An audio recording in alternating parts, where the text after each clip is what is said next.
Hi, welcome back guys. This is your friend, the fanfiction guy. Back with another fanfiction. This is the first part of What If Deku Turned Fearsome Legend.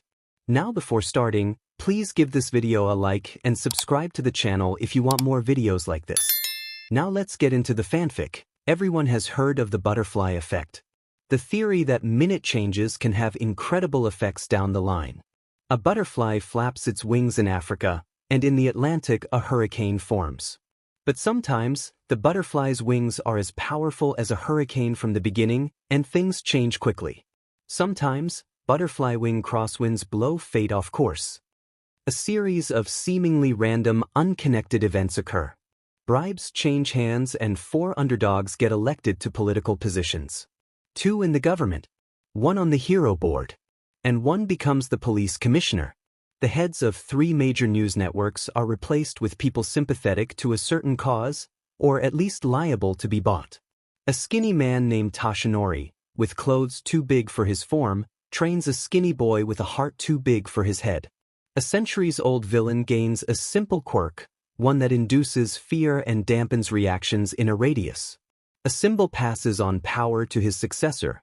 The skinny boy, now strong and tall, a young man with green hair and greener eyes, takes the UA entrance exam and shatters his arms trying to save a total stranger. A centuries-old villain silently takes control of the government, and no one is the wiser. All Might is found dead in an alleyway. His hero costume massive on his shrunken frame. The only sign of a struggle, the skin beneath his fingernails and a gaping hole in his chest. As a nation mourns, forensics teams sweep through the crime scene and a warrant is placed for the arrest of one Midoriya Izuku. Wanted on suspicion of the murder of Toshinori Yagi, more commonly known as All Might. A year later, the supervillain Deku is the most wanted man in Japan, maybe even in the world. He terrifies the populace and the government, taking out villainous competition and solidifying his vice grip on the underworld. At least, that's what the news would have you believe. Deku's feud with various villain organizations is brutal and quick, as he systematically eliminates them. It's assumed that he's doing so he can be the ultimate power in villainy. A task force is formed out of UA students and minor pros to hunt him down where others have failed. But all is not as it seems. The tapping of a heel is the only sound that breaks the silence in Midoriya Izuku's room. The jittery bouncing of the green-haired teen's leg the only thing belying his anxiety. It has been 3 days since the UA entrance exam, 3 days since he had shattered his limbs saving that girl, 3 days since he had gotten 0 points and surely failed, and he can't get in touch with his mentor, All Might. Izuku's mind spirals with why Yagi might be ignoring him. Maybe his mentor has decided he is too ashamed to be seen with Midoriya, maybe he's too disappointed with the boy. Maybe he's decided to take one for all back, maybe he dash. Midoriya is broken out of his muttering spree by the ding of a notification. Jolting up so hard he falls out of his chair, he scrambles for his phone, expecting a text from his mom or All Might. Instead, it's a notification from HeroWatch and like a bolt from the blue, inspiration strikes. Grabbing his notebook, he flips through the pages, flipping past All Might's autograph and the scribbled Deku's from when Kakin had got a hold of it and settles on a fresh page. Labeling it, Analysis of All Might's Patrols. He opens HeroWatch and begins cross-referencing his mentor's sightings and fights with paths the hero can take in his true form. Plotting out villain density and time of day, he sits back in his seat, breathing heavily, pencil dust coating his fingers, and it looks like the scribbles of a madman or conspiracy theorist are covering the page, but he's done it. He's narrowed down All Might's likely location in the next half hour to a radius of 4 blocks. Izuku slams shut his notebook and tucks it into his back pocket. Dashing out the front door, he shouts to his mom that he'll be back in an hour and snatches his hoodie and red sneakers as he goes. It's been a surprisingly quiet day, Toshinori thinks to himself, jumping from building to building in his muscled form. Perhaps the criminals have gotten the news that the #1 hero is in town. He had seen few criminals and there had been fewer incidents where he had to step in. Hopping down into a secluded alley, out of sight of prying eyes, All Might deflates into his true form, hero suit bunching up baggily on his skinny frame. The ever-present taste of blood fills his mouth as Toshinori stretches and pops his back with a groan. He has been cooped up at UA all week, barely having time to do anything outside of paperwork for Nedzu. Who knew that teaching is so desk work heavy? You did, he thinks wryly. You're supposed to be slowing down. Training your successor. You barely have any time left. Speaking of successors, it had been a while since Yagi messaged young Midoriya, but he had just recorded the kid's acceptance letter that morning, so it could wait a few days. His bony hand subconsciously wanders to his phone. It wouldn't hurt to text the boy. Toshinori muses. He enjoys their conversations. Midoriya brings some spark back into his life, as well as reminding him of himself when he was just a scrawny boy getting trained by Nana and Gran Torino. The buzzing of his phone startles Toshinori out of his remembrances, almost causing the blonde to drop it. As if summoned by the thought of his name, Gran Torino's contact pops up with the incoming call notification. Pushing back the deep-seated well-deserved fear-respect bubbling up inside himself for his mentor, Toshinori answers the call, pointedly ignoring his trembling knees. Sorahiko. It's been a while. What are you up to? It's been a while 'cause you're too scared to call me Yuzi. Gran Torino barks through the phone. When were you gonna tell me you passed on Nana's quirk? Of all the things his former mentor could have been calling about, that was not one Toshinori could have guessed. Coughing out a spray of blood in surprise, All Might chokes out, how did you hear about that? Nedzu sent me the entrance exam footage. He thought I'd like to see, Torino explains. He was under the assumption that I knew about the boy. Midoriya, was it? Midoriya. Toshinori corrects. His name is Izuku Midoriya and I chose him as my successor. I thought you were gonna choose a UA student to give it to? How does he know about that? Toshinori thinks, before mentally answering his own question, Nedzu. Midoriya and I crossed paths? And I made my decision, the tall blonde explains, and I do not regret it. Nor should you, Sorahiko agrees. He showed true heroic spirit saving that girl. Toshinori nods, forgetting that the old pro can't see him, and leans against the wall of the alley as Gran Torino keeps talking. When is he gonna get a handle on One for All? What did you give it to him 5 minutes before the entrance exam? Sorahiko snarks as he asks the question. The number one hero's silence is deafening. Toshinori, you didn't. It was 4 hours. All Might exclaims defensively. That doesn't make it better. Torino shouts back. Did you forget you still had it or something? Get your hair shaved off? Why didn't you give it to him earlier? His body wasn't ready for it, Toshinori sighs. Hell, his body could barely handle it at the entrance exam. If I had given it to him much earlier he could have exploded. Torino grunts. A week would have made no difference, and he could have had at least some time to get used to it. Cutting off Toshinori's retort on the importance of meeting goals before being rewarded, Sorahiko continues. So tell me about the brat, what makes him so special? Sighing at his mentor's brusque attitude, All Might thinks for a moment. He's a good kid. Toshinori paces back and forth absent-mindedly, a bit odd, a fanboy, and he mutters and cries too much for his own good. Sounds delightful, Torino quips. But he's almost scarily brilliant, has drive unlike anyone I've ever seen. He wants to save everyone with a smile. Toshinori is grinning softly as he continues. Honestly, he's got that heroic spark in him that reminds me of Nana, and if he's half as good as she is, I've chosen well. Speaking softly, All Might mutters, I think he could be the best of all of us. Sounds like you have high hopes for this kid. Ever since the fight, there is no need for Toshinori to specify which fight, only one could warrant such heaviness of tone, the one from 5 years ago that reduced him to this form, and Mirai's prediction. I felt like I'm living in borrowed time. Just going day to day, trying to save as many people as I can till I'm spent.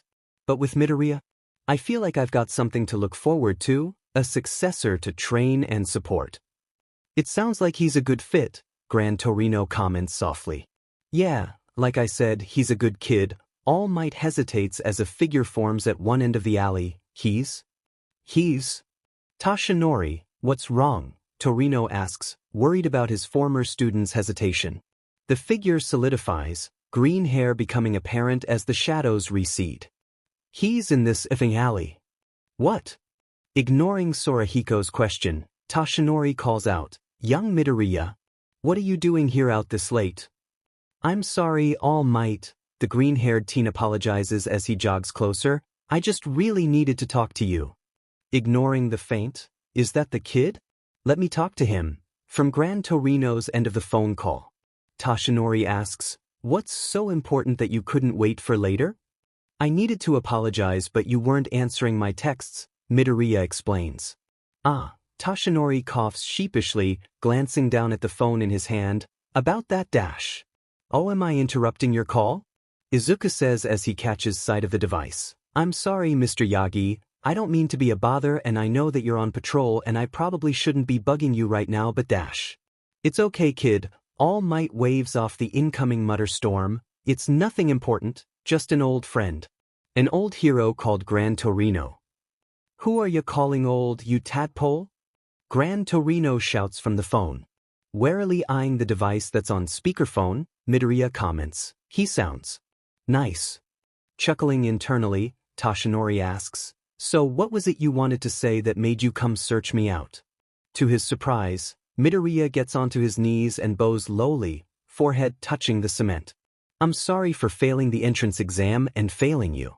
I'm sorry for letting our training go to waste and not being able to properly use One for All. I know there are so many better people you could give it to. If you want to take back your quirk, I won't object. All Might is stunned. He knew that his successor had self-esteem issues, but he didn't think that the boy had taken everything this badly. Chin up, kid. He motions the green-haired teen to stand up. You don't have to apologize. I'm not mad at you. The expression on Midoriya's face as he gets to his feet is fragile yet hopeful. Really? There is no one I would rather give One for All to, he pokes Midoriya in the chest. I chose you for my successor, no one else, and I know you won't let me down. I believe in you, young Midoriya. Torino doesn't make any sound from the phone, the intimacy and importance of the moment lost on no one. I could never be mad at you for trying your hardest, Toshinori says earnestly, before mentally weighing the cost of secrecy, and you didn't fail the entrance exam. Huh. There's no way a hero school could turn away someone who shows true heroic spirit, he explains, and you certainly did when you saved that girl, giving you enough rescue points to pass. I'd passed. Tears well up in Midoriya's eyes, and Toshinori quickly tries to stem them. You did, he exclaims, and you'll be in Class 1A for this year. All Might, how do you know all this? Yeah, Toshinori, Gran Torino calls sarcastically from the phone. How do you? Yes, I'll be teaching at UA this year. Quickly cutting off the impending fanboy spree, Toshinori asks something he had been wondering since his successor's appearance. Young Midoriya, how did you find me? I didn't even know I'd be in this alley. Oh, his successor looks sheepish as he draws a notebook out of his back pocket. I kinda analyzed your movements and patrol routes and cross-referenced them with villain activity and alleyways you could transform in and narrowed it down to a radius of 4 blocks and have just been wandering around since. All Might is rendered speechless as he takes the proffered notebook and flips through the frighteningly in-depth analysis of his movements held within. I actually was about to give up and go home. Midoriya chuckles nervously, rubbing the back of his neck. So it's pretty lucky I found you. Handing back the notebook and patting his successor on the head, ruffling the teen's green hair, Toshinori says, young Midoriya, that is truly impressive. But be sure to keep it safe because that information could be deadly in the wrong hands. I understand, All Might. Midoriya beams at him, his eyes closed and smile wide at the compliment. Too bright. Toshinori thinks. Well, now that this touching moment is over, Gran Torino says sarcastically from the phone, still on speakerphone, why don't you introduce me to the kid? Before Toshinori can do so, something prickles at the edge of his mind, some sixth sense honed over his years of heroism that something is not quite right. Puffing up into his hero form in an instant and ignoring Midoriya's surprised yelp, he turns only for terror to swell and his muscles to seize and come to a halt. What is this? Yagi thinks, the fear that overwhelms his mind paralyzing him as he faces the shadowy figure on the other side of the alley. There's a clatter as the phone slips from his hand, a dull thud mirroring it as Midoriya's notebook does the same. Toshinori, what's going on? Gran Torino's voice is faint and tinny as the old pro realizes something is wrong, but All Might can't focus on that. He has to keep Izuku safe from whatever danger this is. Footsteps echo like gunshots across the pavement as the villain saunters closer. Tashinori, I'm on my way. Just hold on, Tish. His mentor's shouts are cut off as an immaculately polished dress shoe slams into it, sending the phone skittering across the pavement. Who are you? The blonde hero gasps out, his lungs struggling for breath. I'm surprised you don't recognize me, a silky smooth yet menacing voice replies. If All Might could have moved, he would have stiffened in surprise. I know that voice. As the footsteps grow closer and the shadows thin, the villain speaks up again. Then again, I do look a bit different than our last meeting. The villain's tone turns bitter and angry. All thanks to you, All Might. Each word is a monumental struggle for Tashinori to say, the movements of his lips the only movements the pro can make through whatever quirk his nemesis is using. You're still alive? How? Really, All Might? Pure dread nearly overwhelms Tashinori as the suited figure steps into the light. A wide smile on All for One's eyeless face, scar tissue covering his nose, eyes, and hair. Do I look like the kind of man who dies? Ignoring the rhetorical question he had just asked, the century-old villain begins idly pacing around Tashinori and Midoriya. You know, I had all sorts of convoluted plans for your death, some more involved and wily than others, but I just happened to peek down an alley on my way from picking up a new quirk and saw you. All tiny and pathetic talking to a fan. I simply couldn't resist. Raising his arms and gesturing broadly, All for One asks, by the way, do you like it? It's called fear paralysis, and it's the quirk that's affecting you right now. Why don't you release it and I can show you just how much I like it? All Might growls. I am no fool, All Might. He villain lets out a harsh laugh. Fear paralysis has its weaknesses as all quirks do, but it's practically perfect for an ambush like this. The villain resumes his pacing, stopping so Midoriya is between him and Tashinori. One of those downsides is that it requires complete concentration. The moment I'd want to activate another quirk, you'd have a split second to react. All for One eyes the hero's successor and Tashinori feels panic begin to rise. So you have a choice to make. The villain lines himself up so any blow would hit Midoriya and then Tashinori. You'll only have the time to save either the boy or yourself. Not both. Tashinori feels a chill go down his spine as he processes the villain's words. Either way, you lose, All Might. All for One begins smiling and unbuttons the wrist cuffs of his shirt. Considering I can't spend too long off my life support, I don't have the time to savor this moment like I'd like to, so I suppose I just have one thing to say. The villain's arm puffs up into a grotesque mockery of All Might's hero form, and he draws it back for a smash. Goodbye, All Might. All for One's fist drives forward with terrible power at the same moment that All Might's muscles are freed and Tashinori moves. Midoriya can't even process the movements of All Might and the terrifying villain before a hand grips him on the shoulder and throws him bodily down the alleyway with frightening speed. His collision with the wall is just as quick, and years of experience in getting beat up telling Midoriya that he has a concussion as he struggles to his feet, blood dripping from his brow and down his arm from where All Might had grabbed him. Staggering back down the alleyway, vision blurring in and out of focus and arm hanging limply by his side, Midoriya makes it back to where he had been standing. The teen slides to his knees where All Might has fallen and presses his hands into the gaping wound on his mentor's side, trying to stem the flow of blood, crying out when the pressure jostles his injured shoulder, but persisting nonetheless. All Might is bleeding heavily from a mirror image wound of the one from 5 years ago. The formidable hero is deflated into his true form, blood welling from his lips as he gasps for breath. It's going to be okay, All Might, it's going to be okay, we'll make it out of here. Midoriya is frantically reciting any and all the first aid knowledge he can remember under his breath at high speed when something catches his attention. His mentor's eyes are wide and panicked as his bony hands scrabble at Midoriya's, eyes focused on something behind the teen. Well, Izuku stiffens as a wave of pressure washes over him, different than the quirk from earlier but no less potent, but doesn't let up the pressure on All Might's wounds. What do we have here? Turning his head as much as he can, Izuku sees the villain leafing through his notebook, something red and wet dripping from the corner. This is interesting. The villain looks up, and Izuku's gaze meets the rough skin where his eyes should be. You're his successor, aren't you? The answer must be on Midoriya's face, because the villain simply nods. I should kill you now, but let us try an experiment instead. The villain derisively tosses the notebook aside, and begins to walk away, broad back hazy in Midoriya's rapidly darkening vision, as he calls, let's see how well you can take up the mantle of symbol of peace when the people you want to protect turn against you. His mentor coughs violently, and Midoriya can feel his broken ribs shifting under his hands. Young Midoriya, you have to go before he decides to come back. Shaking his head far too hard for what is healthy in his state, Izuku refuses. No. I'm not leaving you.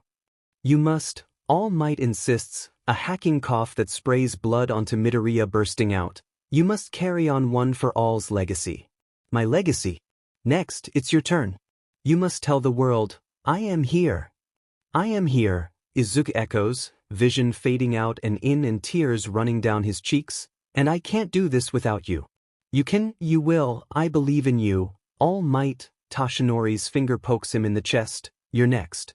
Midoriya cries as his mentor draws in breath after painful breath, each one rattling in his mangled chest and rasping out of his blood-filled throat. His head is spinning an unhealthy amount, and Izuku's vision is ringed with red and fading in and out of darkness when he notices that Toshinori isn't breathing. No. His panicked muttering transitions from a gravel path to a smooth stream as he checks for a pulse and switches to giving CPR.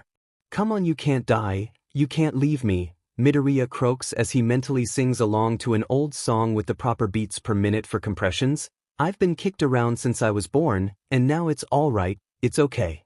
He's on his fourth repetition of, staying alive, when someone drops down next to him and begins tugging at his arm. Come on, kid, we have to go. Izuku's vision is so blurred he can only just make out the faint silhouette he bats away from him. I can't leave All Might. It's too late, kid, we need to get out of here, the blurred figure shouts. His vision is fading rapidly though, and as consciousness claims him, he hears. Kid, stay awake. Kid, come on. Midori. I believe in you. You're next. The haziness of unconsciousness slowly fades, and Midoriya groggily awakens, head pounding as he reclines on a ratty couch, the light too bright for him to open his eyes. Maybe I dreamed it all, he thinks, hopes, prays. Maybe I'll wake up and everything will be okay, All Might will be fine. A TV's sound fades into his hearing, a breaking news report playing that has Izuku listening intently. Have just learned that the villain's name is Midoriya Izuku, a teen who made a splash in last week's UA entrance exam by bringing down a building-sized robot in one blow. They're talking about me? DNA and physical evidence at the scene of the murder place Midoriya there, and the contents of one of the teen's notebooks have led police to dub him with the villain name Deku. Before his mind can recover from where the news report sends it reeling, the reporter continues. As is standard procedure for any villain who has killed a top 20 ranked hero, Deku has been given an automatic S ranking, which the police have just upgraded to triple S after viewing the evidence left at the scene, a notebook detailing the whereabouts and movements of All Might and detailed breakdowns of many other heroes who may be future targets.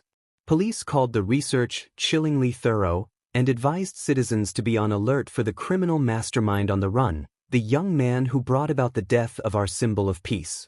The TV clicks off, and Midoriya hears someone with a vaguely familiar voice gruffly mutter, "Bullshit," as they set down the remote. Forcing open his eyes and trying to sit up, Midoriya croaks out, "Hello? Where am I?"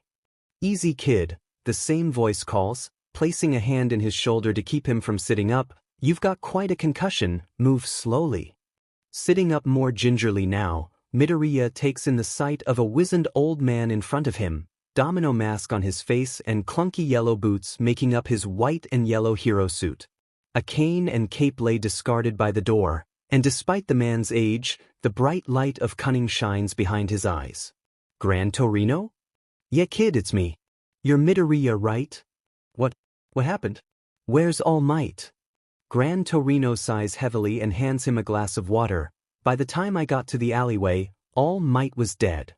The statement, one that he had known was coming, still struck him with the force of a Detroit smash. He barely hears what the old pro says next, through his haze of disbelief. I heard the whole thing go down over the phone, but I couldn't get there in time. I pulled you out of that ally and dragged you here because I wasn't sure if that monster was still around. Where's here? Izuku's voice sounds hoarse with the aftermath of his silent sobs. My house, Gran Torino explains. You're kinda heavy, so it took a while, but by the time we got here they had declared you a villain. A villain? They think you killed Toshinori, kid, and apparently the evidence backs them up. Torino's voice is blunt and grim as he explains, you're the most wanted person in Japan. The pair is eating takoyaki and tea when Midoriya speaks up again. Who can kill All Might? Izuku's stunned disbelief is still echoing through his head as he asks Gran Torino, who was that villain? That was All Might and One for All's greatest nemesis. Torino's proclamation falls heavy on Midoriya's ears, that was All for One. Who is All for One? Gran Torino sighs heavily, I suppose that Toshinori would have told you eventually. Poking his cane towards the couch he says, sit down kid, it's a long story.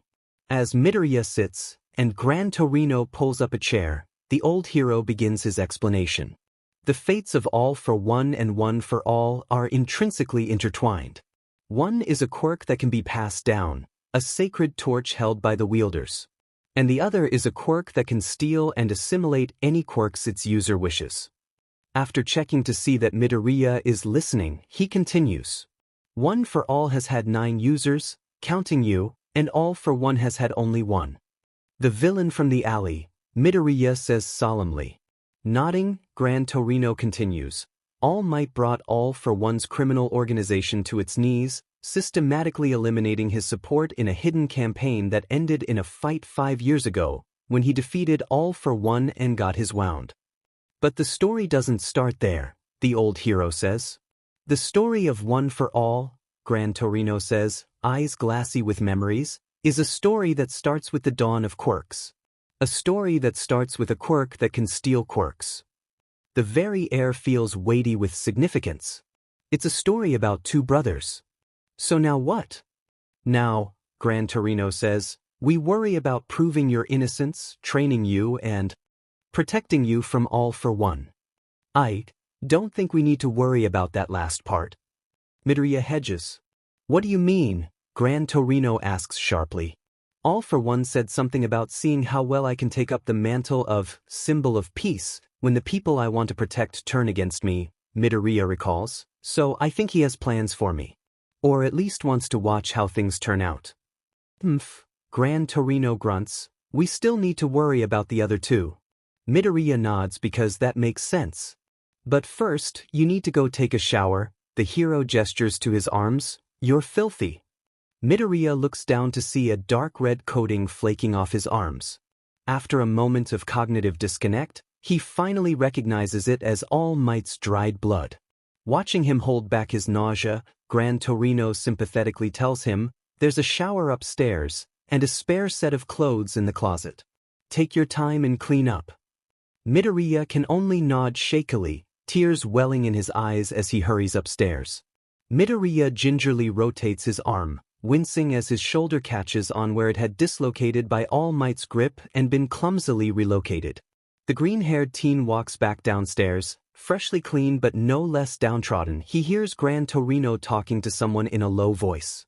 Sneaking past the kitchen, he sees the short pro talking to a tall, suited man standing outside. I don't know what you heard, but there's more to the story than you know, the old man is saying. The news was very forthcoming, so I think I know as much as I need to, the man says acidly, contrasting his genial yet stern appearance, that BSE killed Toshinori. Midoriya trips over a stack of magazines and curses to himself as they fall over with a clatter. Looking up through the cracked door, he meets the yellow eyes of the man standing outside, whose expression quickly transitions from genial to recognition to pure venom. Deku, he hisses as his hand shoots out, throwing 2 small objects at Midoriya.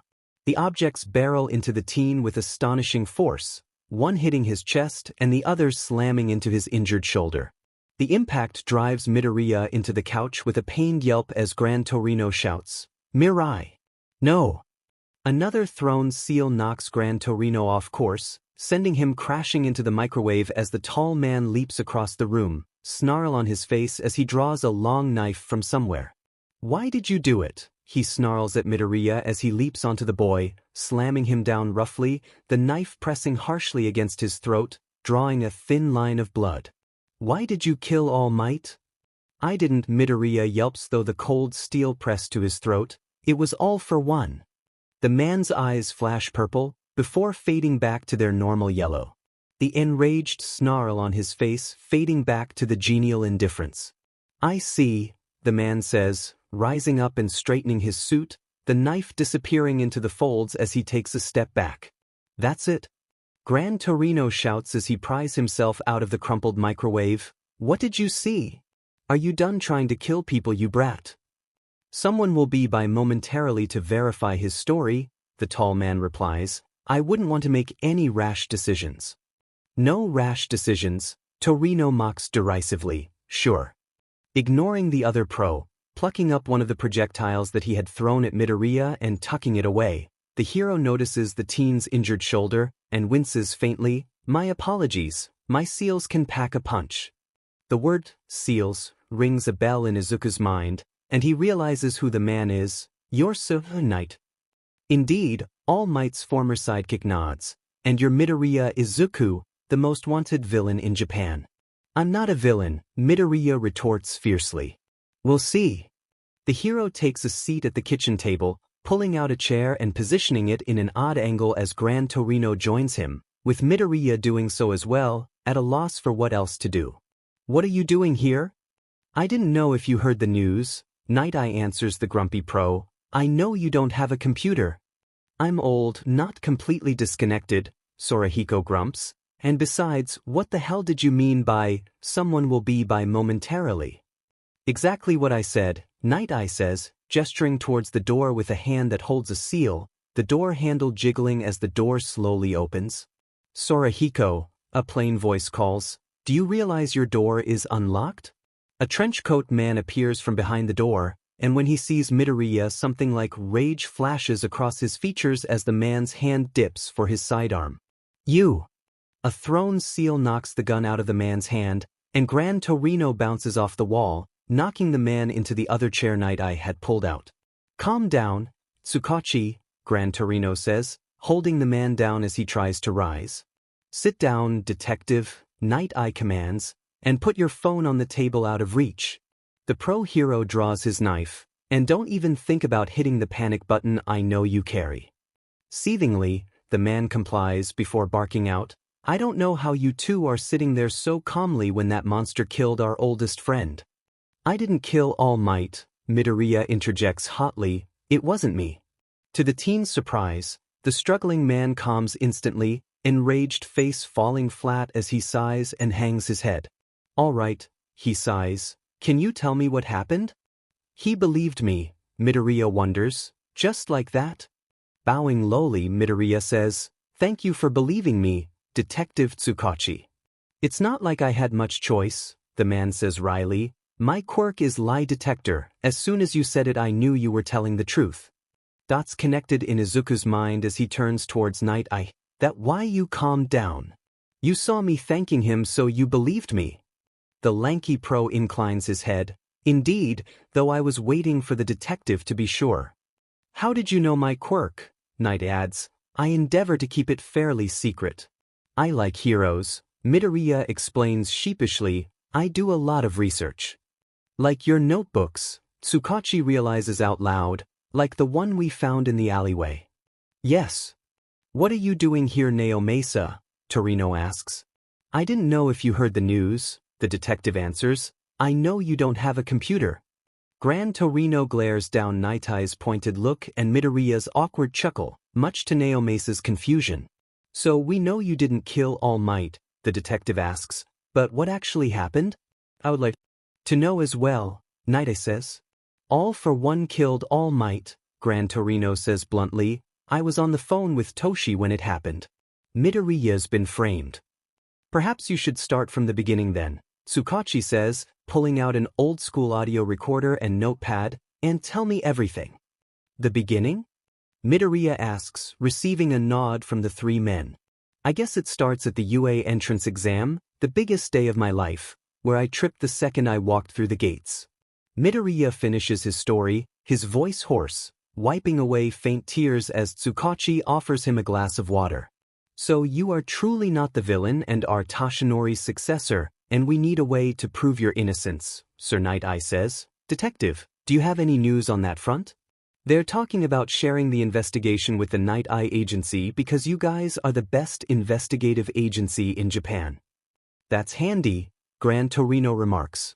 The issue is that multiple someones in the Hero Committee and police headquarters are pushing hard for us to take you down rather than bring you in, Tsukachi continues. And something tells me that it's not just anger over All Might's death. We can't do anything besides quietly gather evidence until we figure out why that is. That's less handy, Gran Torino comments. There's even more than the situation than you know. Everyone at the table looks up sharply at the new voice, quickly on guard and looking around for the source. Midoriya breaks the stunned silence with a question. Did your phone just talk? A quick glance at Tsukachi tells him that the man is just as bewildered as him. Luckily, the phone answers for the detective. Indeed. But I'm not a phone. We have a lot to discuss, Midoriya Izuku. What the F dash? Never let it be said that Izuku learned nothing from Kaken. Midoriya breaks the stunned silence with a question. Did your phone just talk? A glance at Tsukachi tells him that the man is just as bewildered as him. Luckily, the phone answers for the detective. Indeed. But I'm not a phone. We have a lot to discuss, Midoriya Izuku. What the F dash? Detective Tsukachi palms his face and mutters something that sounds suspiciously like, that hirat, before he looks up exasperatedly. Principal, you do know that hacking phones is highly illegal, right? Especially so when it's a police officer's phone. And so is consorting with a known S villain, the voice from the phone retorts, yet I see none of you arresting Midoriya. I'm innocent. Midoriya interjects indignantly, I didn't kill All Might, Mr. Phone. That's Principal Nedzu kid, Gran Torino grumbles, taking a long pull from his mug of black coffee that smells strong enough to burn off Izuku's nose, a hero with a habit of hacking and scheming who also happens to be in charge of you. Before Izuku can properly process this new information, his train of thought is cut off by the principal. Indeed, Nedzu agrees, and Izuku, can I call you Izuku? No. Well, Izuku, the Chimera brushes over Midoriya's objection, I'm well aware of the fact that you're innocent, for I've seen the footage of the incident. Tsukachi's gaze sharpens as the detective sits up straight. What footage? All the cameras able to get an angle on the scene were too damaged to get anything useful, all the footage was corrupted. That's just what someone wants us to think, Nedzu replies, his high-pitched voice incongruous with the seriousness of his tone. As soon as I heard the incident occurred, I scoured every camera I was able to access and downloaded the footage in bulk, before watching the true events. Hope quickly fills Midoriya. Maybe this can be over quickly if they have video proof. And it's a good thing I did, because not 30 seconds after the download was finished, someone wiped all the footage from the cameras in the area. Nedzu dashes his hope against the rocks, leaving Midoriya to be framed for All Might's murder. And just as quickly, Midoriya's hope fades away as he nervously asks, what does that mean? Only highly ranked police or hero officials can access those feeds. Tsukachi explains, white-knuckled hands gripping his brimmed hat tightly, it means we have enemies high up in society. And considering you were an unknown before yesterday, it means they must be working for All for One. It means that the Police and Hero Commission is compromised at the highest level, Night Eye taxon, and that if you turn yourself in or are captured, you will likely never make it to trial. And that's discounting the public vitriol against him, Nedzu adds. So we can't prove your innocence till we rout this rot from our midsts. Torino curses, sheet. Never make it to trial? You mean they would kill me? Midoriya's voice shakes as he realizes the seriousness of his situation.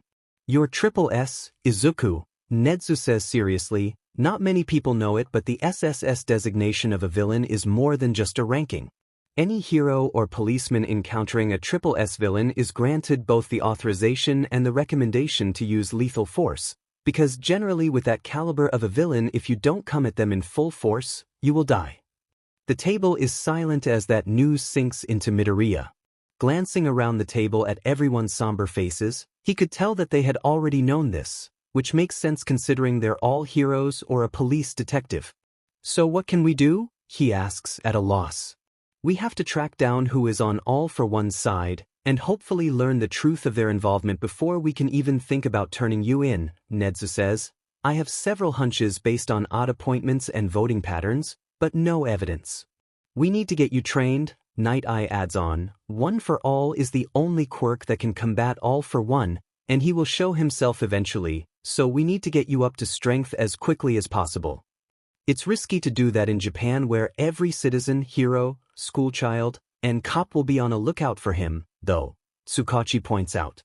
So I need to get out of the country then, Izuku sighs, resigned to this course of option. We need to get out of the country, Gran Torino corrects, waving off the sharp glance from Sir Night Eye.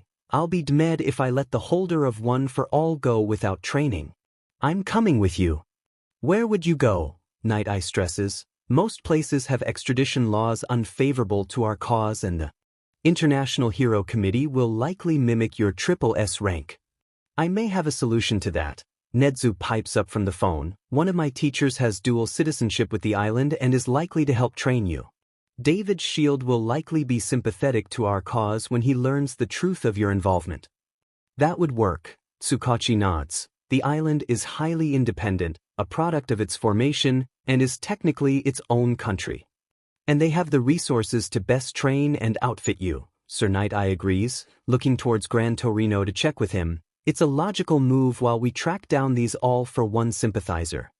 I have no problem with it, the old pro shrugs. It's settled then, Nezu says decisively. You'll be going to the island to train and get stronger. Midoriya sheepishly raises his hand, drawing the attention of everyone at the table. What island are we talking about again? You'll be going to the island with the best security and mobility there is, replies the principal. Island. The impromptu gathering breaks up fairly quickly after the principal's proclamation, with the chimera hanging up as Night Eye leaves with a curt nod. I'll keep in touch, Midoriya. Tsukachi nods to the teen as he picks up his sidearm that had skidded across the floor earlier. I'm interviewing your mom after this. Just a matter of protocol, he assures the teen, seeing Izuku's worried expression, though I imagine it won't be easy for her once everyone learns that she's your mother. Izuku hadn't even thought about the effect this would have on Inko and finds himself stricken as he imagines the hate that could be directed her way. Detective, could you? Midoriya hesitates. My dad lives in the States. Could you advise Mom to move out to be with him? Until this storm is over. Tsukachi gives a sharp nod as he moves towards the door. Wait! Izuku calls as the detective is about to leave, quickly scurrying to the kitchen and scrawling a note on a scrap of paper, desperately pressing it into the man's palm. Detective, could you give this to her when it's safe? Yeah, Tsukachi says, the expression on his face softening with something like understanding. I will. And kid, he calls as the detective crosses the doorway. Call me Naomesa. Thank you, Midoriya says to the now shut door. Naomesa. The funeral for All Might is a spectacle. As gaudy as the hero himself, there's parades and parties in his honor, military processions as jets fly overhead, heroes from all corners of the globe congregate to lay to rest the man who kept them safe, the pillar that held up society. People are sad. People are angry. People want to see All Might's killer brought to justice. But their anger is directed at the wrong man. The casket is closed as they lower it into the ground, ostensibly because the hero's wounds were too severe for public viewing, but in reality, they bury an empty box beneath the monument to the legend, a statue raised high in his honor. The funeral for Toshinori Yagi is a small, sad, and somber affair attended only by 3 pro heroes and a detective. His ashes are interred on a piece of property overlooking a beach that was formerly covered in trash. A barren willow tree is silhouetted against the fiery glow of the setting sun as Sorahiko places his students' ashes in the shrine, Smoke from incense drifting through the idly waving branches as silent tears drip down his, Midoriya, and Tsukachi's faces. Nezu is still, his furry face giving away nothing as he watches the remains of society's hope reach their final resting place. The only indication of his sorrow, a solitary tear hidden in his fur. The first to speak is Torino. He was a good man. A good friend, Tsukachi agrees. A great hero, Night Eye adds. He will be avenged, Nezu finishes. Goodbye Tashinori, they say in near unison, until we meet again. The quartet has left, with the hidden watchers spying on them leaving as well. The stars have come out, the glittering blackness of the night sky casting over the grave. The stars are eclipsed as a dark figure passes in front of them, loping up to the edge of the cliff and the grave, leaning against the pale willow as he kneels and begins to speak. I'm sorry, All Might, Midoriya Izuku says, forehead pressed onto the grave as tears stream down his face, watering the flowers and grass around it. I'm sorry I couldn't save you. I'm sorry you had to die saving me. I promise you, I will not rest until I have brought that monster to justice, he sobs. I won't let your faith in me be misplaced. I know you'd be calling me a crybaby right now, but Izuku shakily wipes the tears out of his face, the teen's voice breaking as he chokes out, I miss you Tashinori, I need you. Minutes tick away before Izuku speaks again, I'll make you proud, All Might. It's like you said I'm next. An hour passes as Midoriya sits against the willow tree, legs splayed out as he watches the waves crash against the beach and the stars sink below the horizon. Leaves drift into his bushy hair as the incense burns, out a cold breeze making the teen shiver as he waits in silence. So much left to say but no way to articulate. The grass crunches behind him as a hand grasps his shoulder, startling the green-haired teen from his reverie. Come on, problem child, a tired man says, long hair dropping in front of his baggy eyes, a gray scarf standing out from the rest of his outfit that blends with the night. We've got a plane to catch, we need to go. Yeah, Midoriya agrees, accepting the proffered hand and rising from the grass, shaking his head to rid it of leaves and tears. Let's go. As the teen and the man begin to walk away, Midoriya turns to the shrine. I'll be back, Tashinori, I promise. I love you. The frequency of the plane's engines shifts in intensity, the vibration of the window. Izuku has fallen asleep against waking the teen up as the craft maneuvers into a turn. The endless blue-green of the ocean is visible through the small viewport, seemingly immobile due to the height they're flying at, no land in sight. Shaking the cobwebs and sleep from his mind, Izuku turns and considers his traveling companions. Gran Torino somehow looks even smaller without his hero suit. The gaudy yellow and white cape that makes him seem larger than he is absent where the old hero is slumbering in his seat. Looking not unlike a grandpa dozing on a park bench or train seat. It's only Izuku's keen eye for heroes and support gear that dissuades him of that image. The old pro's boots, while a normal color, have special soles with holes on them, likely to allow the use of the man's quirk at a moment's notice. And Izuku has seen firsthand how quickly the man could spring from being at rest straight into a fight. The green-haired teen's gaze drifts over to Aizawa. The first impression Izuku had of the man when he appeared on Torino's doorstep was that of a wolf in sheep's clothing. Shaggy hair, an unkempt shave, bags under his eyes, and understated clothes lulled Midoriya into a sense of security and confidence. That was shattered when his eyes had flashed red and he slammed Izuku to the ground faster than the teen could blink. The man's capture weapon disguised as a scarf and the feeling of being disconnected from One for All, a deep well of power he hadn't noticed till it was gone, cemented Aizawa's identity in Izuku's mind. The reclusive hero Eraserhead. Practically no information on him is available on the hero forums. Blurry pictures and word-of-mouth accounts from the hero's brutal takedowns of villains lend him a reputation most heroes don't have, one of anonymity and danger. It was accepted that Eraserhead is a true hero, helping the innocent whenever he can, but for a villain, there's nothing worse than running into the Erasure hero in a dark alley. Even as the pro sits, sleeping what appears to be a well-needed sleep in his plane chair, Izuku still gets the impression of a coiled spring waiting to unleash. You know, a hoarse voice breaks Izuku from his musings. If you're done staring at me, you can see our approach to the island out of your window. Jumping out of his seat in surprise, Midoriya sheepishly shoots an apologetic look at the tired man whose eyes are still shut. Brushing off the awkwardness, Midoriya turns back to his window and watches as a mass of greenery and machinery comes into view, floating on the Atlantic waves. 4 cities ringed around a massive tower at the center of the island, rolling forests and lakes pepper the artificial landscape, and it is simultaneously the coolest thing Midoriya has ever seen and the most magical. The green-haired teen can't help the gasp of wonder that escapes him and misses the small smile Gran Torino and Aizawa share at his amazement. The plane lands, and the motley trio steps out into the bright light of the island, salty sea air on their lips and wind in their hair. Izuku can't stop looking at all the amazing buildings in awe, and it's up to the pros to keep him on task. "Come on, kid," Torino says, tugging Midoriya's hood further over his head to hide his distinctive green hair, and pointing at the central tower. "We've got an appointment to keep. So let me get this straight." David's shield's supernaturally nimble fingers fiddle with an unknown piece of tech as he observes the 3 men in front of him. All Might was murdered by All for One. Midoriya Izuku was framed for it. Midoriya cannot control his quirk and is All Might's successor. He's wanted by basically every nation on the planet, and you want me to shelter y'all while you train him to defeat All for One.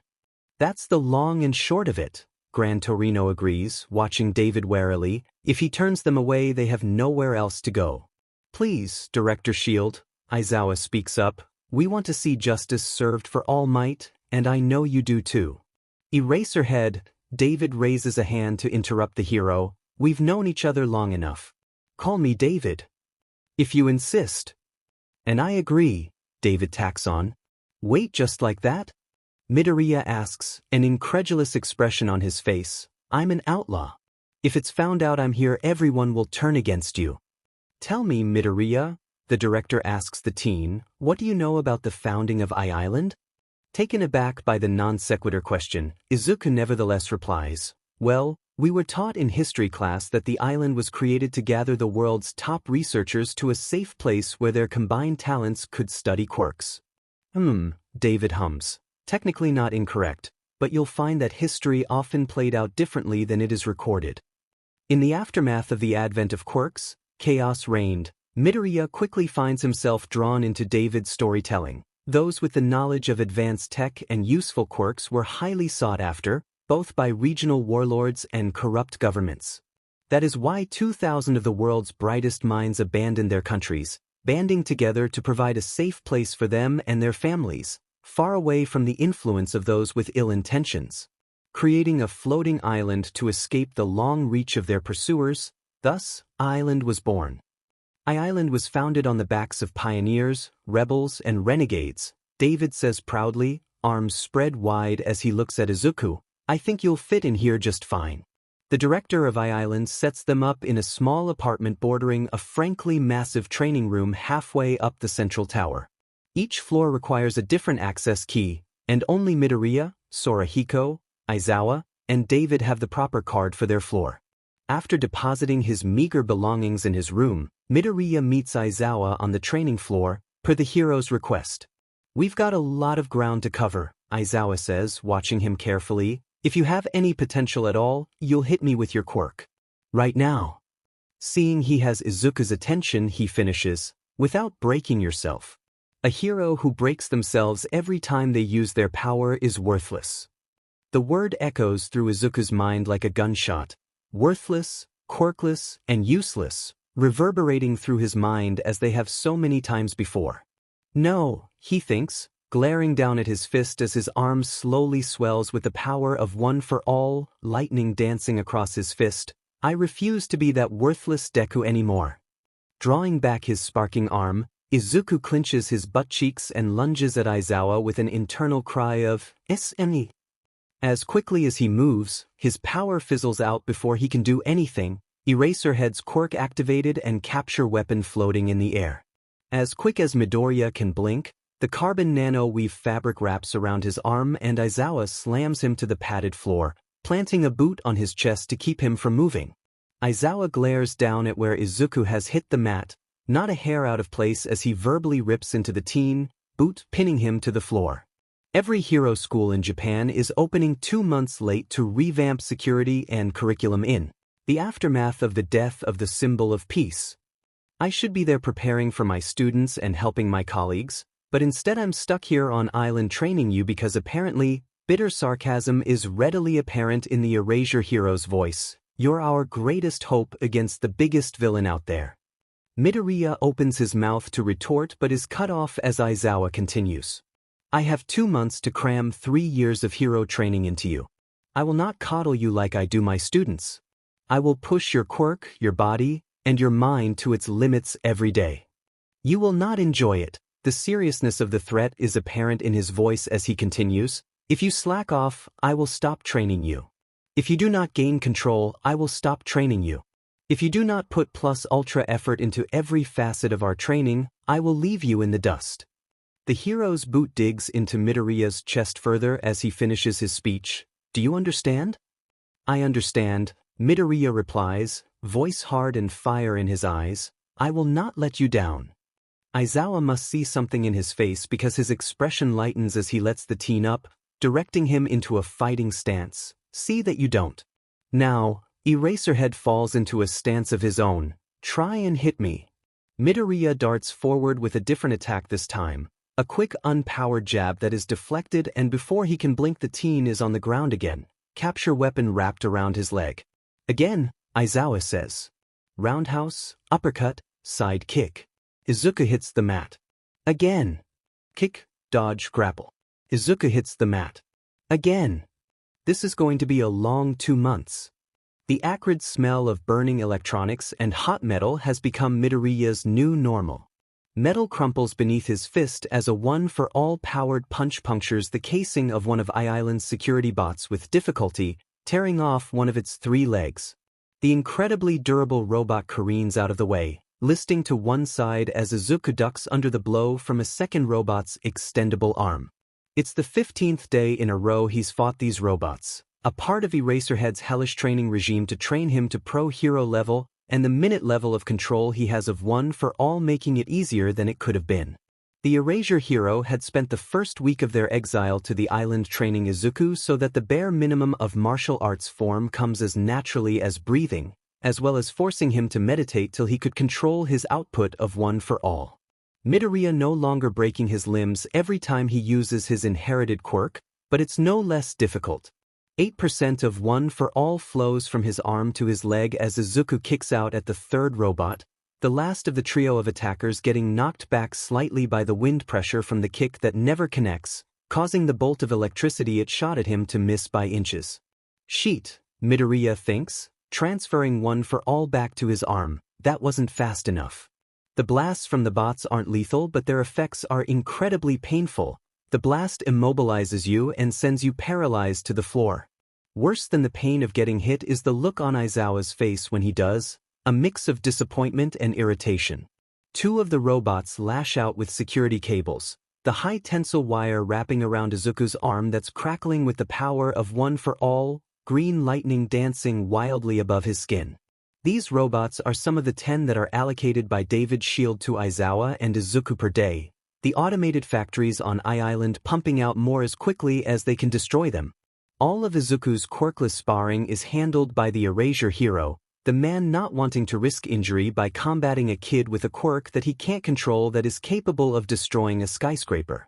The man focuses on an amalgamation of martial arts styles that conforms to no single discipline and is both brutal and efficient. Every move is formulated for maximum effect with the minimum amount of effort. It's beautiful in its brutality, and if Midoriya can master the style to even a fraction of the level the underground hero has, then he would be a formidable foe. As Aizawa's fighting training focuses a lot on elbow strikes and kicks, Gran Torino takes it upon himself to teach Midoriya how to box during their mobility training in the afternoons. In between the parkour and movement lessons, the tiny man will throw an unexpected punch at Izuku, forcing him to block and retaliate. Or at least attempt to retaliate. The former pro is stunningly quick, his quirk allowing him to jet out the way before Midoriya's fist can get even close. Midoriya's days go something like this. Morning is spent with Aizawa doing both quirk training and quirkless sparring. Midday is spent going over school material, quirk law, and situational analysis, also with Aizawa.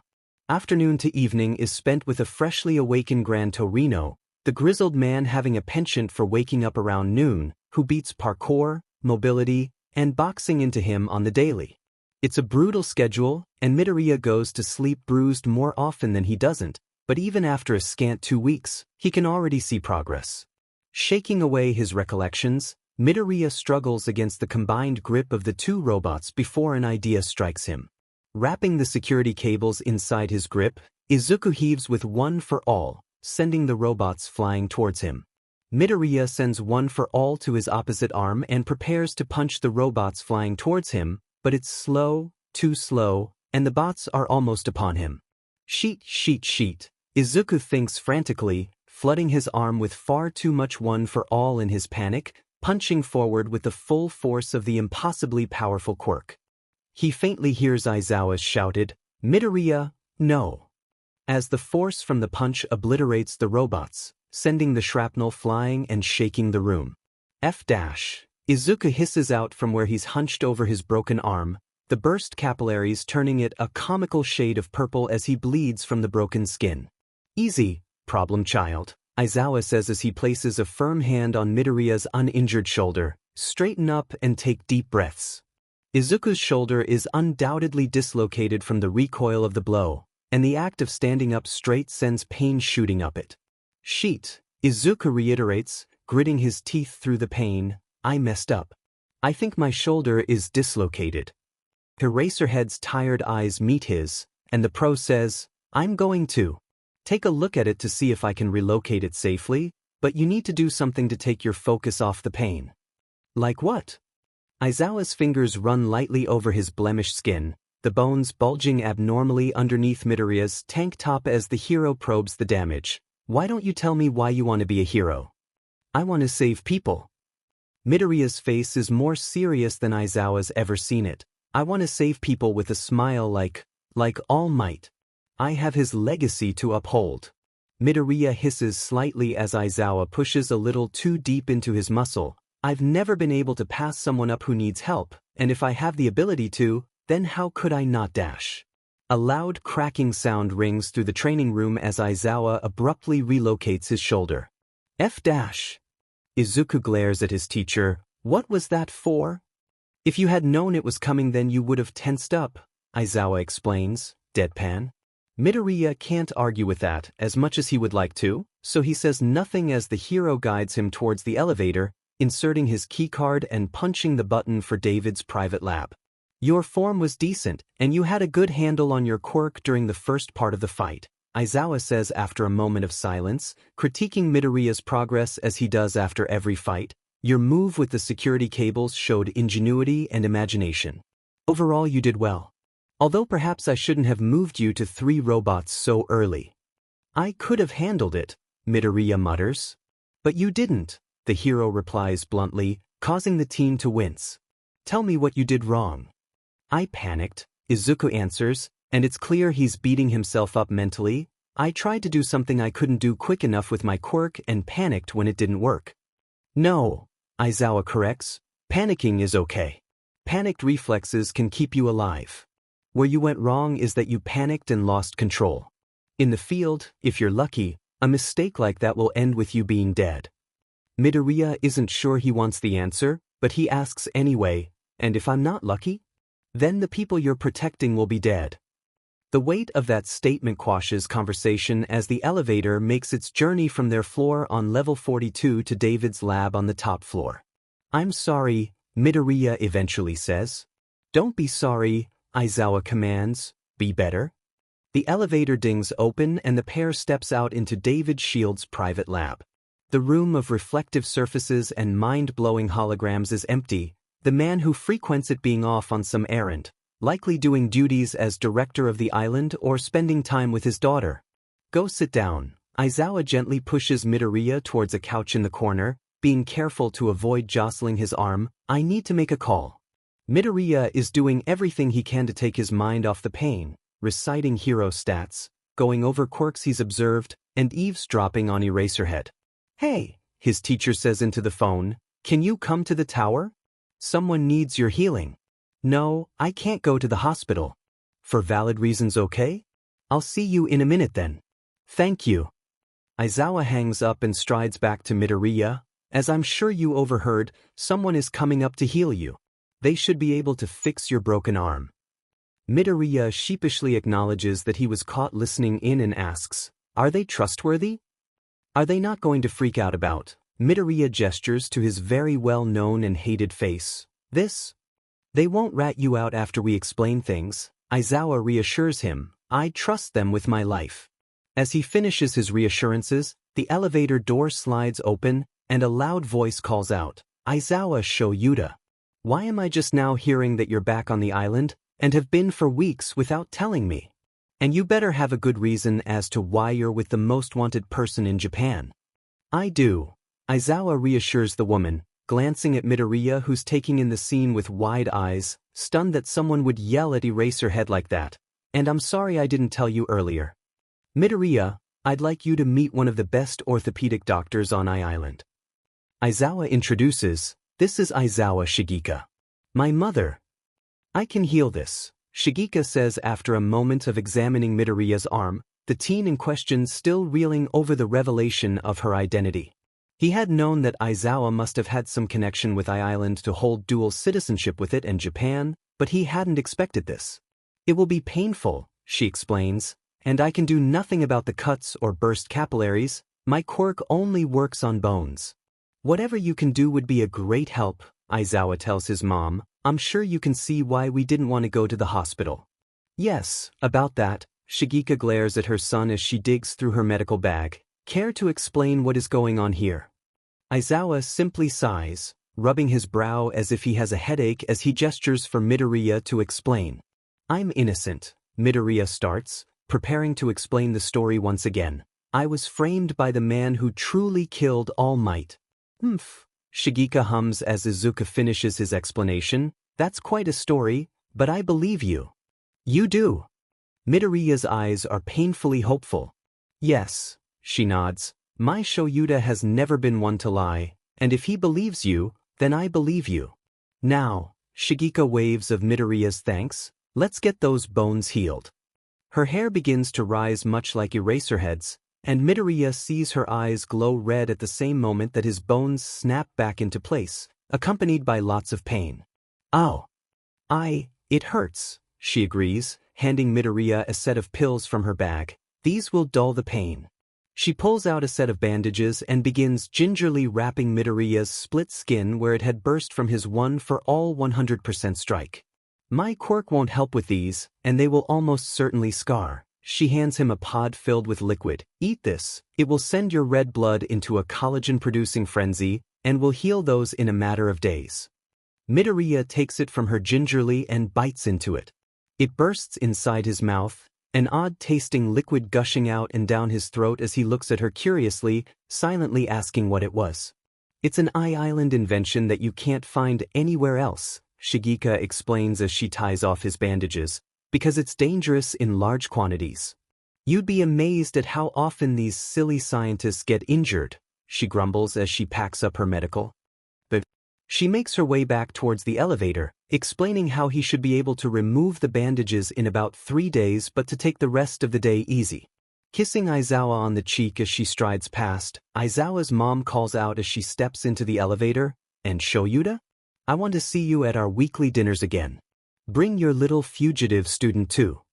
Love you too, Mom, Eraserhead snarks as the door slides shut, leaving the pair to stare awkwardly at the doors. Well, Midoriya says after a moment of silence, she's certainly something.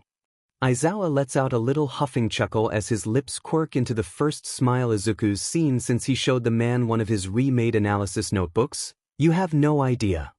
The elevator ride is silent. Like most of the time Izuku is with Aizawa outside of training or teaching. Midoriya feels like he's on the verge of falling asleep, the energy Shigeka drew from him to heal his arm tiring him out. Does it work like Recovery Girl's quirk, where she draws from his vitality, or is there something else it uses like that lady who drew on people's pain to heal them? It's like Recovery Girl's quirk, Aizawa answers his unspoken question. Ah, Midoriya rubs the back of his neck sheepishly. I was muttering again, wasn't I? Yes. Aizawa deadpants. You might want to fix that. It could reveal your location when you're trying to avoid detection. I'll keep that in mind, Izuku mutters. The elevator dings as it comes to a stop on their floor and Midoriya steps off only to pause in confusion when Aizawa doesn't follow. I need to go speak with someone, Eraserhead says as an explanation. You can take the rest of your lessons for today off, but I'll see you tomorrow for our usual training. But sensei, Izuku asks, how can I train with my arm as it is? Aizawa simply raises an eyebrow as the elevator doors close. You have legs, don't you? I have legs. Midoriya goes on autopilot as several realizations echo through his mind in the aftermath of his teacher's statement, and as he walks down the hallway the shell-shocked teen mutters, I have legs, I have legs, I have legs, over and over again. Reaching the door of the small apartment he and Sorahiko have been sharing, Izuku slams open the door, jostling his injured arm as he does, and calls out into the apartment, Gran Torino! I have legs. So what? The grizzled pro shouts back, irritated from where he's huddled over a cup of coffee that looks like it could strip paint. You've got a body too, don't ya? Holy sheet, Izuku breathes out as the words strike him like a hammer, before shouting, I've got a body. I am very confused, Gran Torino shouts back. Why the hell are we shouting? So you have a new technique?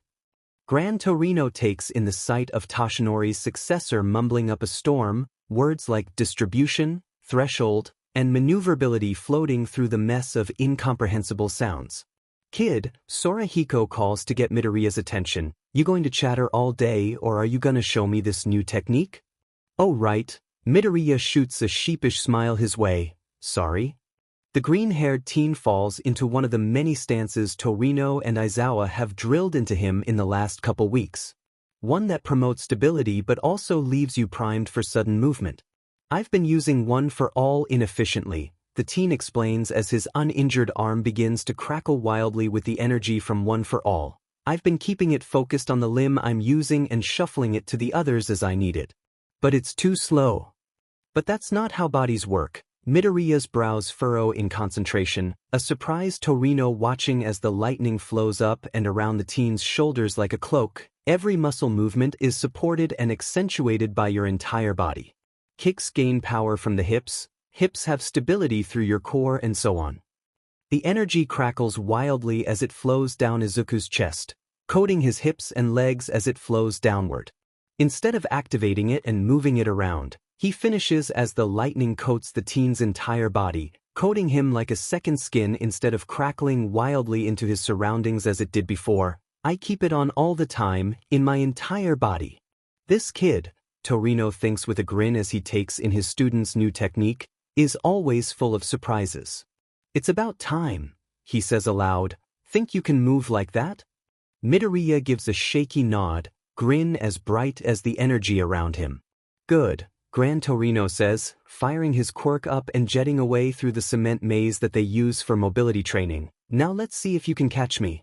Sorahiko smells ozone and hears Midoriya's elated whoop as the sound of crackling energy nears him, far quicker than ever before. He can't stop the wicked grin that forms on his face as Izuku chases him, keeping up and performing mind-boggling acrobatics. This is gonna be fun. So, he pants, hands on his knees to catch his breath as Midoriya lays sprawled on the ground, gasping for air. He'd never admit it, but the speed from the kid's new technique had pushed him to his limit, taking every trick he's learned from decades of heroics to keep out of his reach. Got a name for this new technique? Yeah, Midoriya says, grinning as he comes down from his adrenaline rush, watching one for all coat his body, making it a streamlined weapon instead of a clumsy club. I think I do. Aizawa Shoyuda is many things. He's a hero, a teacher, a friend, a son. But what he is not, is an idiot. Years of experience as a pro hero has left him well in tune with knowing when someone is planning something. And the way Midoriya is vibrating? The way David and Sorahiko just happened to be in the training room after the break between quirkless training and quirk training? Practically screams suspicious to his honed instincts. Knowing that at worst the problem child could have planned something stupid, Instead of the ambushes and villain attacks Aizawa is used to, the tired pro simply hits a series of buttons on a control panel, sending 2 security bots out from their panels in the walls. I'll go easy on the kid today, he thinks. After all, he did shatter his arm yesterday. Actually, sensei? Shoyuta turns to face the problem child and simply raises an eyebrow in response. Could you send out a 3rd robot as well? Aizawa is a moment from saying no. As far as he is willing to push the kid to make him better, it's an entirely different thing to willingly endanger Midoriya by putting him in the same situation he got injured in yesterday, while still being injured. But then Torino catches his eye and sends a subtle nod his way.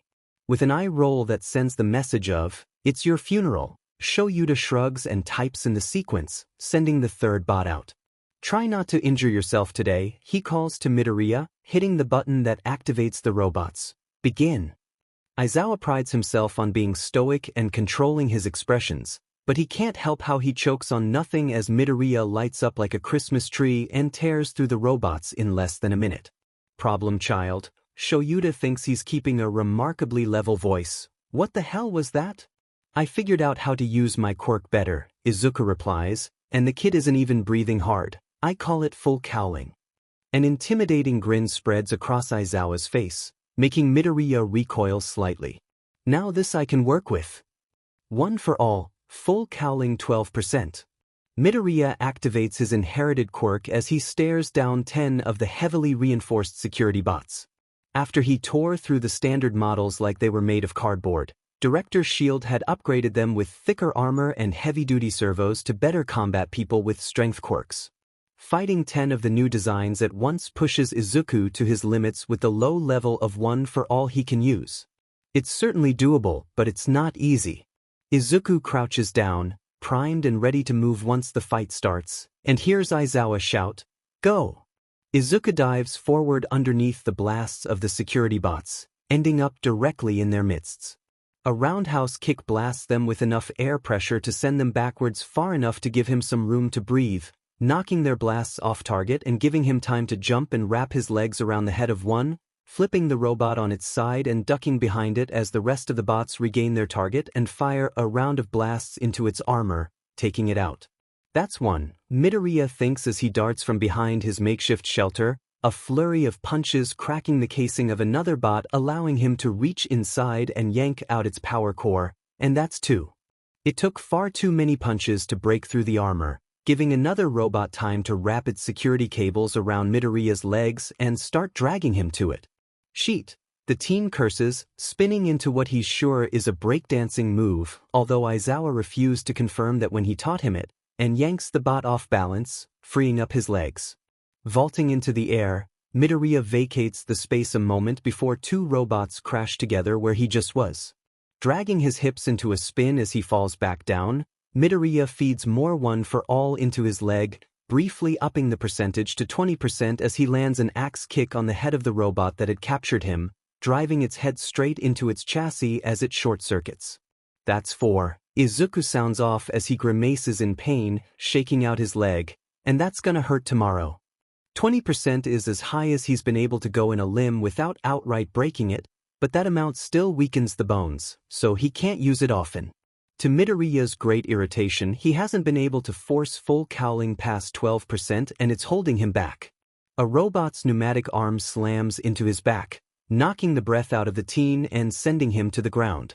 Deftly turning his fall into a roll, Midoriya pops up with a grimace and blocks the follow-up strike, deflecting it into the side of a robot approaching from his left, where it tears a hole in the metal but doesn't take it down. Catching the next limb that's thrown at him, Midoriya pulls the robot into a modified Achimata judo throw, modified on the fly because naturally, robots aren't people, driving it into the ground in a shower of sparks. There's half, he grunts, shielding his eyes from the arcing sparks that bounce off his skin, more grateful than ever that one for all increases his durability. Now for the rest. Turning to the final 5, arrayed in a semicircle around him, Midoriya tenses and waits for them to make a move. When they all spin up with the familiar whine of their electrical blasts, Midoriya moves. Quick enough to dodge 4, he tanks the 5th blast head-on, lunging for the robot that shot at him, the one with the damaged plating, and pries off a panel, holding it up to block incoming blasts from the other 4 as he destroys its innards, taking it offline. Throwing the panel, now smoking and cracked, at the robot in the back, cracking its sensors, Izuku kicks the one closest to him in its chest, tipping it over and sending it rolling. Darting in between the 2 that are next in line, Midoriya catches the security cables they send out at him and pulls as hard as he can, sending the 2 slamming into each other. It takes 4 or 5 strikes each to take them offline, and by the time Izuku manages it, the robot he knocked over has righted itself and is barreling down at him. Absorbing the strike of its pneumatic arm, Midoriya lets out a cry of frustration and rips the offending limb off, quickly proceeding to reduce the robot to a pile of scrap by beating it with its severed arm. Panting heavily, he drops the heavily warped appendage and strides towards the final robot, the one swinging its arms and security cables wildly, firing off electric blasts in every direction because its sensors are damaged. Leaping into the air, Midoriya comes down on the robot's shoulders, wrapping his thighs around what can only be called its neck, latching onto its head, and heaving with all his strength. The sounds of screeching metal and sparking electricity fill the training room as the robot's head finally gives and Midoriya pulls it off in a shower of sparks, the robot slumping limply to the ground. Limping back towards the entrance of the room, Midoriya tosses away the robot's severed head, falling to the ground and punching the floor in irritation, denting the high-tech material. "I need to be stronger," he shouts in a broken voice. "Why is this not working?" Progress takes time. Aizawa places a hand on Izuku's shoulder. "You've come light years in just a month, and I'm proud of your progress, but some things you just can't rush." "Yeah, I know," Midoriya replies in a defeated voice, accepting Aizawa's hand up. "It doesn't mean I have to like it." "Come on, let's go see David," Aizawa says, leading his student towards the elevator. "He can probably scan your level again." David Shield had scanned Izuku with a device that was intended to track All Might's decline in power when Izuku had first gained control of his quirk, letting them know that instead of the 10% Gran Torino had estimated based off of All Might's strength, Midoriya was closer to utilizing 8% of One for All. Meaning that eventually, when Izuku works up to 100%, he'll be much stronger than his mentor was in his prime. "Oh, and by the way," Aizawa interrupts his thoughts, "your shirt's on fire." "Huh." Midoriya looks around for the source of the steadily growing smell of smoke and notices a smoldering hole in his shirt where he had taken the blast from the robot. Frantically patting it out, snuffing out the embers that were steadily growing, Midoriya grimaces at the sight of a lightning-shaped burn on his skin beneath the fabric. "Sheet," he says aloud, "I didn't think that would burn me." Aizawa hums, "David upped the voltage in the latest models because they weren't even close to taking you down like they were supposed to. I'll have to tell him to up it again." Midoriya shoots a mock-betrayed look at his teacher and is rewarded with a slight smile. "You Eraserhead?" "It builds character," Aizawa quips, clapping him on the shoulder as the elevator door slides open. "What builds character?" David asks as they walk into the lab, putting down a clipboard and turning to face them. "Electricity," Aizawa deadpants, causing Midoriya to snort in amusement and David to send a fond smile their way. "At least you two are finally getting along," David comments. "How are the latest round of robots?" "Broken." The director of I-Island simply sighs. "Guess I'll have to upgrade them again." "That's partially why we're here," Aizawa says, gesturing to Izuku. "Midoriya's frustrated with his progress on his quirk, and I was wondering if you could scan him again and give any insights you have." "All right." David beckons Midoriya forward, pointing him to the machine. "You know the drill." Laying down on the bed, Midoriya holds his breath as the scanner passes over him. "Activate your quirk this time," David says once the results come in, "the highest level you can get safely." Izuku activates full cowling at 12% as the scanners pass over him again, and he sighs in relief when the machine shuts off, letting go of his quirk as it does. "What's the verdict, Doc?" "You're up 2% from when you first used full cowl, and it took a month to get you there." David checks the screen with the results. "It's likely that only building body mass and having experience will up your limit." "I'm sorry, Midoriya," he says apologetically as the teen rests his head on his hands. "It's just gonna take time." "All for One is going to surface sooner rather than later," Midoriya bites out. "Time is the one thing we don't have." Oh shit, Aizawa interjects, looking at a clock on the wall. That reminds me. I've got a plane to catch, I need to go. Where are you going? Midoriya asks, confused as to why his teacher is leaving. I have to handle some stuff at UA, Aizawa explains, hurrying towards the elevator. Netsu wants me to go over some of the new security protocols and curriculum. I'll be back in a week, so don't do anything reckless, he says as the elevator doors slide shut. Until then, Gran Torino is in charge of your training. Izuku sighs and turns to David to ask a question when he notices the man in question is staring off into space. Professor, he inquires nervously, are you okay? Time, the man mutters, before turning to Midoriya, a figurative light bulb appearing above the scientist's head. I might have a solution to our problem. What? Call Sorahiko up here, David instructs Midoriya. I need to make a call. What's so important that it couldn't wait till later? Gran Torino grumbles as he steps into the lab, directing the question at Midoriya.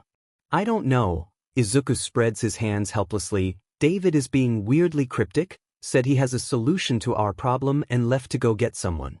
Fangy kids these days, Gran Torino mutters, kicking his short legs up on the couch right as the elevator doors slide open, the professor and a lady they don't know stepping out. Holy shit, she gasps as Izuku comes into sight, a touch of fear in her eyes. That's Deku. And this is Midoriya. For reasons I cannot go into, he is innocent and we are sheltering him as he tries to clear his name, the director says sharply. I don't have to remind you that this is covered under your NDA, do I? Receiving an agreeing shake of her head, he continues.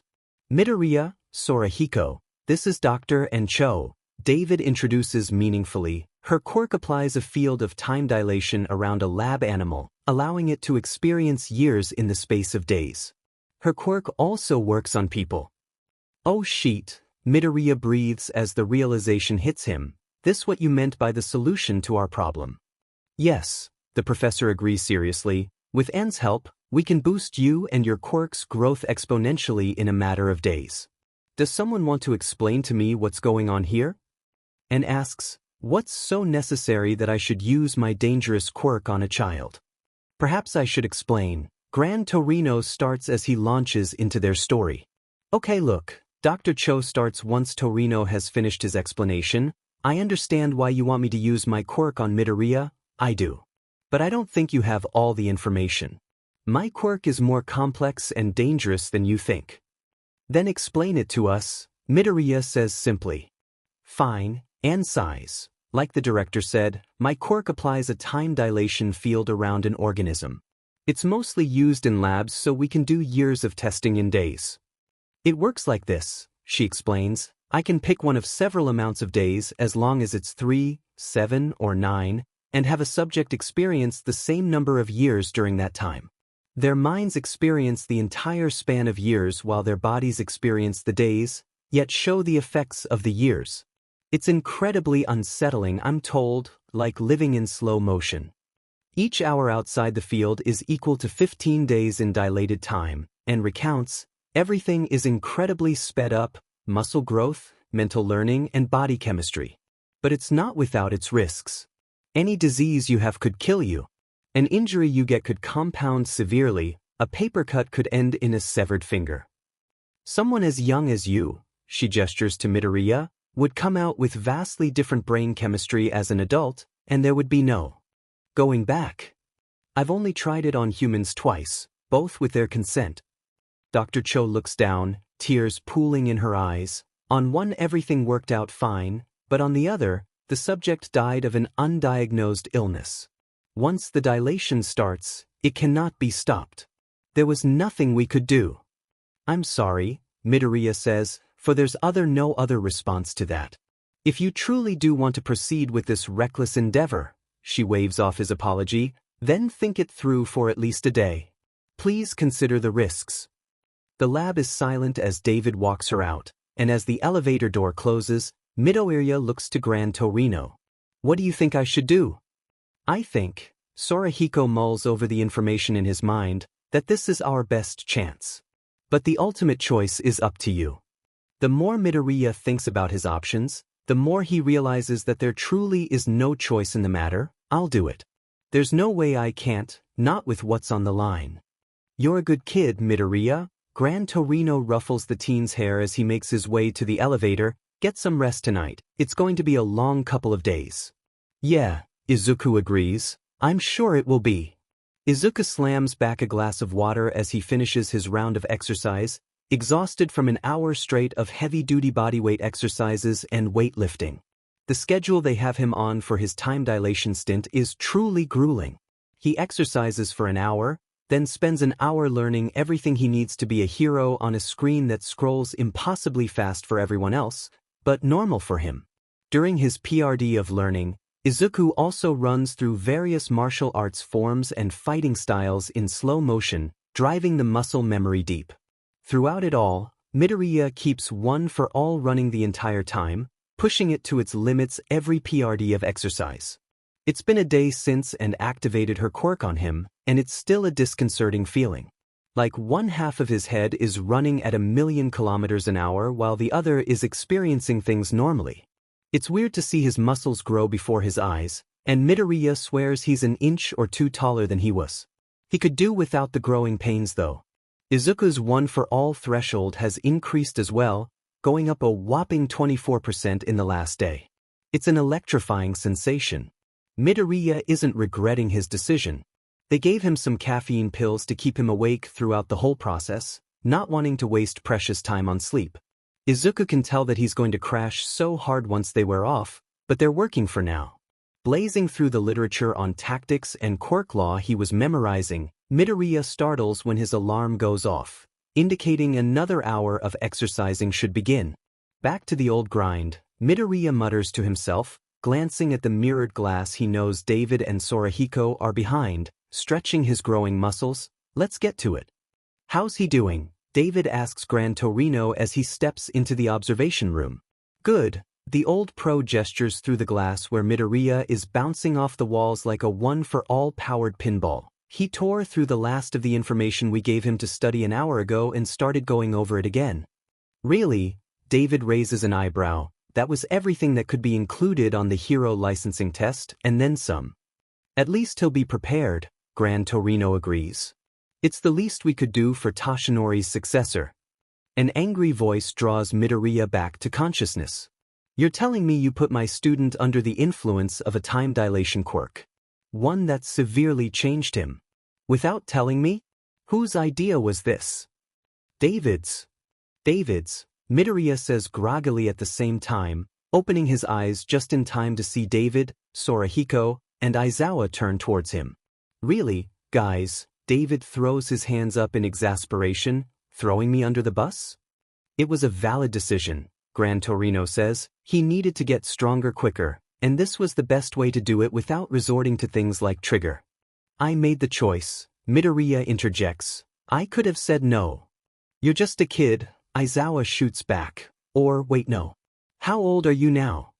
The doctor said he was somewhere between 18 and 19, David supplies. Fine, Aizawa concedes. You were a kid at the time, and you too should have talked to me.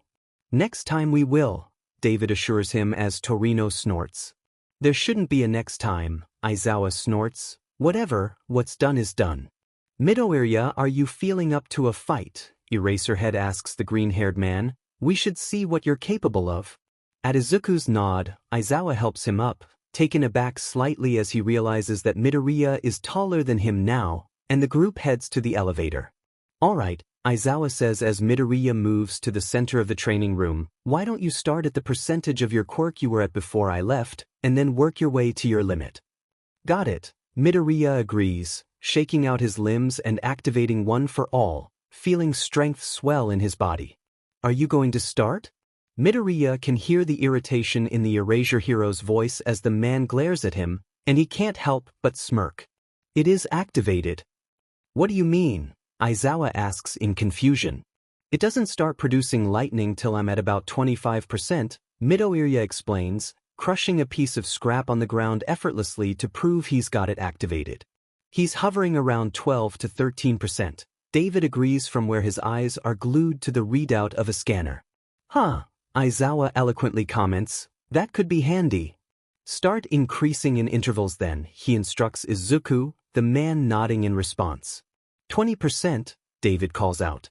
30%, he calls out, as the familiar energy coats Midoriya like a second skin. 40%. The lightning is crackling more wildly now, dancing along Izuku's fingertips and face. 70%. The blinding green crackles of power now have flecks of gold in them, and from the right angle, Midoriya's viridian eyes appear to be glowing. 75% and holding steady, David calls as the energy solidifies, darker and less nebulous, easier to look at and more tangible as it arcs off his closest surroundings. The air feels heavy with power and Aizawa can taste the ozone in the air. Think you can push it 1% higher, Midoriya? I can try, Midoriya grits out, the feeling of holding back generations of stored power nearly too much for him to handle, but I won't be able to hold it for long. Go ahead, Aizawa. Prods. David calls out 76% right as Midoriya begins to float, eyes a solid green glow as he rises into the air, head thrown back. Midoriya, what's going on? Aizawa shouts, a stunned Gran Torino at his side, eyes tracking his floating figure. Black tendrils crackle around Midoriya's hands as his hair and eyes go haywire, flickering through every color on the wheel as the man lets out a pained scream. Izuku feels his legs crumple beneath him as everything goes black. As he opens his eyes, Midoriya is greeted by an incredible sight. He sees himself, jaw more angular than he remembers, cheekbones higher and hair length longer, looking like a cross between himself and his dad. No longer a boy but a man. Black tendrils have lashed out from the other him's arms as lightning crackles around him, his hair half blue. The blue is encroaching on the green, millimeter by millimeter coating over it, and in the background he can see Aizawa's hair raising at the same glacial speed, just a tint of red active in the Erasure hero's eyes. Something draws his attention, and Izuku turns around to see 8 multicolor balls shooting out of the darkness he is standing in. The colored balls circle him, flitting amongst his limbs, and filling him with some indescribable feeling of belonging. Before Izuku's eyes, the ball of light slowed to a stop, forming silhouettes of 8 people standing in front of him, featureless yet filled with energy. The second-to-last silhouette solidifies, and slowly the figure of a woman comes into focus, long black hair up in a ponytail, yellow gloves perched on the hips of her hero costume, a white cape fluttering in an invisible wind, and a serious expression on her face. I know all this is confusing, she says seriously yet kindly as she eyes Izuku, and you don't know what's going on. But my name is Nana Shimura. It's about time we have a chat. My name is Nana Shimura, and it's about time we talked. I don't understand, Izuku asks, facing the silhouettes of crackling power, ghostly images that flank the tall woman in front of him in the darkness. If you're the previous holders of One for All, how are you here? Are you ghosts? Is this a hallucination? Nana grimaces. Technically, yes to both. That is not a helpful answer at all. You know how One for All is a stockpile quirk? When Izuku nods, Nana continues, well, aside from energy it stockpiles 2 other things. The presence of the figures in front of him and their number connects in Midoriya's mind, and he whispers, a tremble in his voice, souls. I guess you could call it that, Nana concedes. A better term would be an echo. We are an echo of the previous users, we have their thoughts, memories, and emotions, but something is missing. Completely ignoring the metaphysical implications of that, Izuku presses on, what is the other thing? That's the main reason we are here, talking to you now. Normally we don't appear to the holders of One for All often. So you appeared to All Might? Can I talk to him? There's a dangerous amount of hope in Izuku's tone. He knows it wouldn't be quite the same, but he'd do anything to talk to his mentor again. The tall apparition on the far right shakes its head, features indistinguishable except for 2 strands of swept hair. We appeared to All Might once, Nana explains, when he passed out after his first fight with All for One. He didn't remember it. Oh, Midoriya sighs, will I remember this? You will, Nana assures, and as for talking to All Might, it takes a while to solidify inside One for All. He isn't ready yet. Tears prick at the corner of his eyes as Izuku looks down, dejected. Okay. We're getting off track, Nana says, tugging on one of the errant strands of her hair, and time. What do you mean? Do you see that? She asks, gesturing at the window-like opening in the darkness, the chaotic tableau that is Gran Torino and Aizawa trying to get him under control. As soon as your teacher erases your quirk, we are gone. Aizawa's eyes are open, red slowly flooding his irises at the speed of molasses, the telltale sign of erasure appearing in slow motion. Izuku swallows his disappointment at not being able to talk to Toshinori and asks, "What did you need to tell me?" "It's more of what we need to give you." "What?" "You're incapable of defeating all for one as you are." Nana's declaration is blunt yet sympathetic, and Izuku can't help the pang of shame that shoots through him. "But I'm stronger. I've made it to 75% of one for all, what else can I do?" "Kid, you're only at about 55%, Nana laughs. "But Gran Torino said dash. Sorahiko is a good friend, but he doesn't know one for all like we do." "Like you will," Nana explains. "He's still subconsciously comparing you to me instead of All Might because he's spent more time with me." Nana doesn't give him time to process that incredibly disheartening information because she drops another information bomb on him. "That's why we're going to give you a couple of quirks." "What the F dash dot?" "Yeah, that's a fair reaction," Nana laughs, wiping a humorous tear from her eyes as she explains, "The quirks of the precious holders fused with one for all and have been carried over. Technically you already have them, we're just unlocking them." "That's not possible. Having multiple quirks isn't possible." All Might's mentor gives him a look that says, "That was a stupid statement, and we both know it. Neither is a quirk passed down through generations or an immortal villain who can steal quirks," Nana counters. "Yet here we are." Izuku's mouth opens and shuts several times as he struggles to form a sentence, eventually settling on a weak, "I can't argue that." "Now," Nana cracks her knuckles, "All for One is a BSRD, and would steal any quirk he thought useful, so most of the previous holders' quirks are fairly weak or non-combat related. So how is that supposed to help me then? What does One for All do, kid?" "It strengthens me." "Oh." A light bulb clicks on above Midoriya's head. "Exactly," Nana nods. "The quirks are strengthened by One for All and are more useful now, and I'm sure you can think of a way to use them to help with your fugitive situation." "So what quirks are you gonna give me?" Midoriya would be lying if he said he wasn't at least a little bit excited at the prospect of more quirks. His nerdy quirk analysis side is practically already firing on overdrive. They are called Color Change, Notice Me, Black Whip, and last but not least my quirk Float. All of their names except for Black Whip are fairly self-explanatory, but Izuku asks for clarification on what they are. According to Nana's explanation, Color Change allows him to change any pigment on his body once an hour. Once it changes, he can't change it back for at least an hour. Because it is only activated during the changing process, the color can't be erased. Notice Me Not is a weak perception-based quirk. It essentially allows him to become unnoticeable as long as no one is looking at him when he turns it on, and he doesn't do anything to draw attention to him while it's activated. It's got a lot of drawbacks, and it doesn't work on cameras, but Izuku can see how it would be useful. Float is also simple enough. She explains how it is just simply levitation, and the ability to rise through the air and to stop falling. A kind of weightlessness. Handy on its own, but paired with the blasts of pressure One for All can make, it's as close to flying as one can get without a flight quirk. Black Whip is, Nana seems hesitant, searching for the words to explain it, difficult.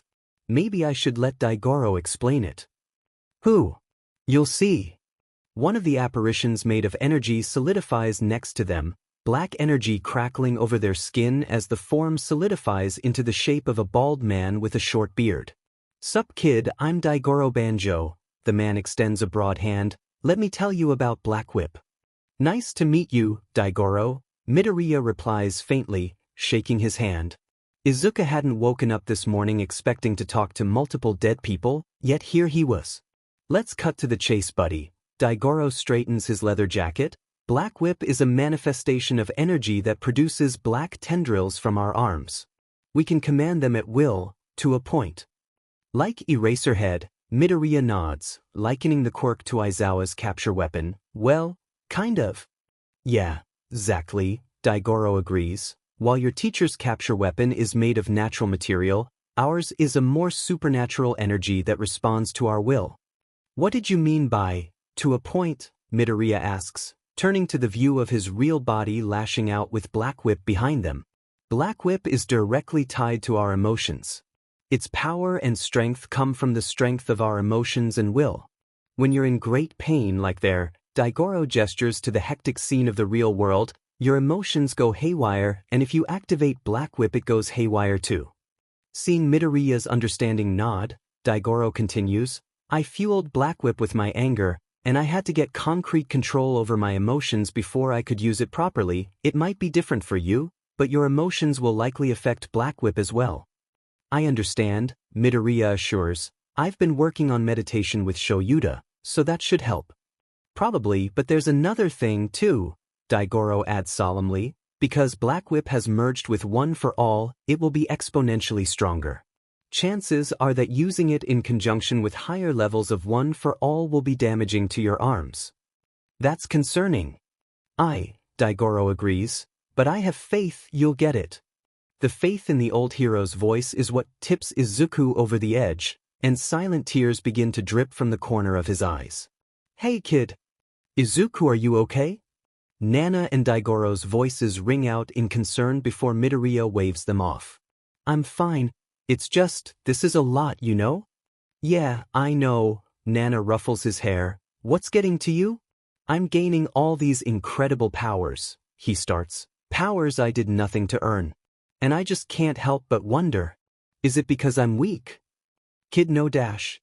All Might never had to use these powers, Izuku cuts her off. Because he was so strong. How am I supposed to compete with him with that? You're not All Might. Nana is blunt in her DLVY, and it makes Izuku JRK his head up in surprise. What? You're not All Might. You don't have to be exactly like him. But he helped me become who I am now, Midoriya explains. I want to honor him for it. And you can, Nana assures. You can tribute him in your moves, in your costume, but you are your own person. You have to grow on your own. Izuku knew that, but he knew that in the same way that he knows that the Earth is hurtling through space at 30 kilometers per second. It's factual, but he has no frame of reference for it. Before he can process yet another world-changing revelation, Nana soldiers on. And besides, All Might use the other quirks all the time, he just didn't know it. What? Midoriya is fairly sure he said, what, about 40 times in the entire conversation, and he is beginning to sound like a broken record, but there is no other word that fits the situation as well. You're telling me you never wondered how Toshinori could move through the air as well as he did? Nana asks, crossing her arms and quirking her eyebrow. Pure strength doesn't do that. Haven't you ever thought it was strange that he could transform while in a crowded place and no one would notice? He used our quirks all the time, he just never realized it.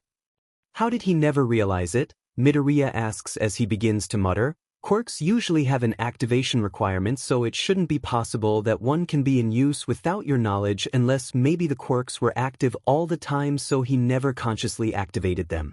Kid, we kinda don't have a lot of time, Nana cuts him off. One for All came naturally to Toshinori, he never had to work at it as you did. That's not to say he didn't work hard for it, he just didn't struggle to control our power. The quirks were just naturally a part of it for him. Okay, that kind of makes sense, Midoriya says, making a mental note to research that. So how do I get these quirks? We transfer them to you by touch, and we will also give you some memories of our using them, so you're not starting from scratch. All right, Midoriya says, I'm ready. Daigoro, why don't you go first? Nana motions to the other hero. Black Whip is arguably the strongest quirk, so let's do it before the others. The intimidating hero stomps up to Izuku, and before the green-haired man can react, the pro draws his fist back and sucker punches Midoriya in the face. What the sheet? Izuku faintly hears Nana's exclamation from where he has hit the floor, hands cupped around his slowly bleeding nose. As he stands up, he also hears, what was that for? You said I had to hit him. Touch him. I said touch him. Well, I'm sorry, I just misheard, Daigoro exclaims, his hands thrown into the air. It was an accident. Guys, Midoriya calls, quickly being talked over. It should have been obvious that you weren't supposed to even punch him, Nana shouts at Banjo. Well, I dash. Daigoro's return argument is cut off as Midoriya shouts, guys. The two dead heroes turn to their irate successor, his shout shutting them up. Leave it till you aren't giving me a headache, Izuku growls. Let's get this over with. The arguing pair shares a look, and Nana asks Izuku, do you feel any different? Did it work? Wait, you mean you don't know? We've never done this either, kid, Daigoro tells him. We're just running on instinct here. One for All didn't exactly come with an instruction manual. Try to activate Black Whip, Nana instructs. Okay, Midoriya says dubiously, turning his attention to the well of energy residing inside him that is One for All.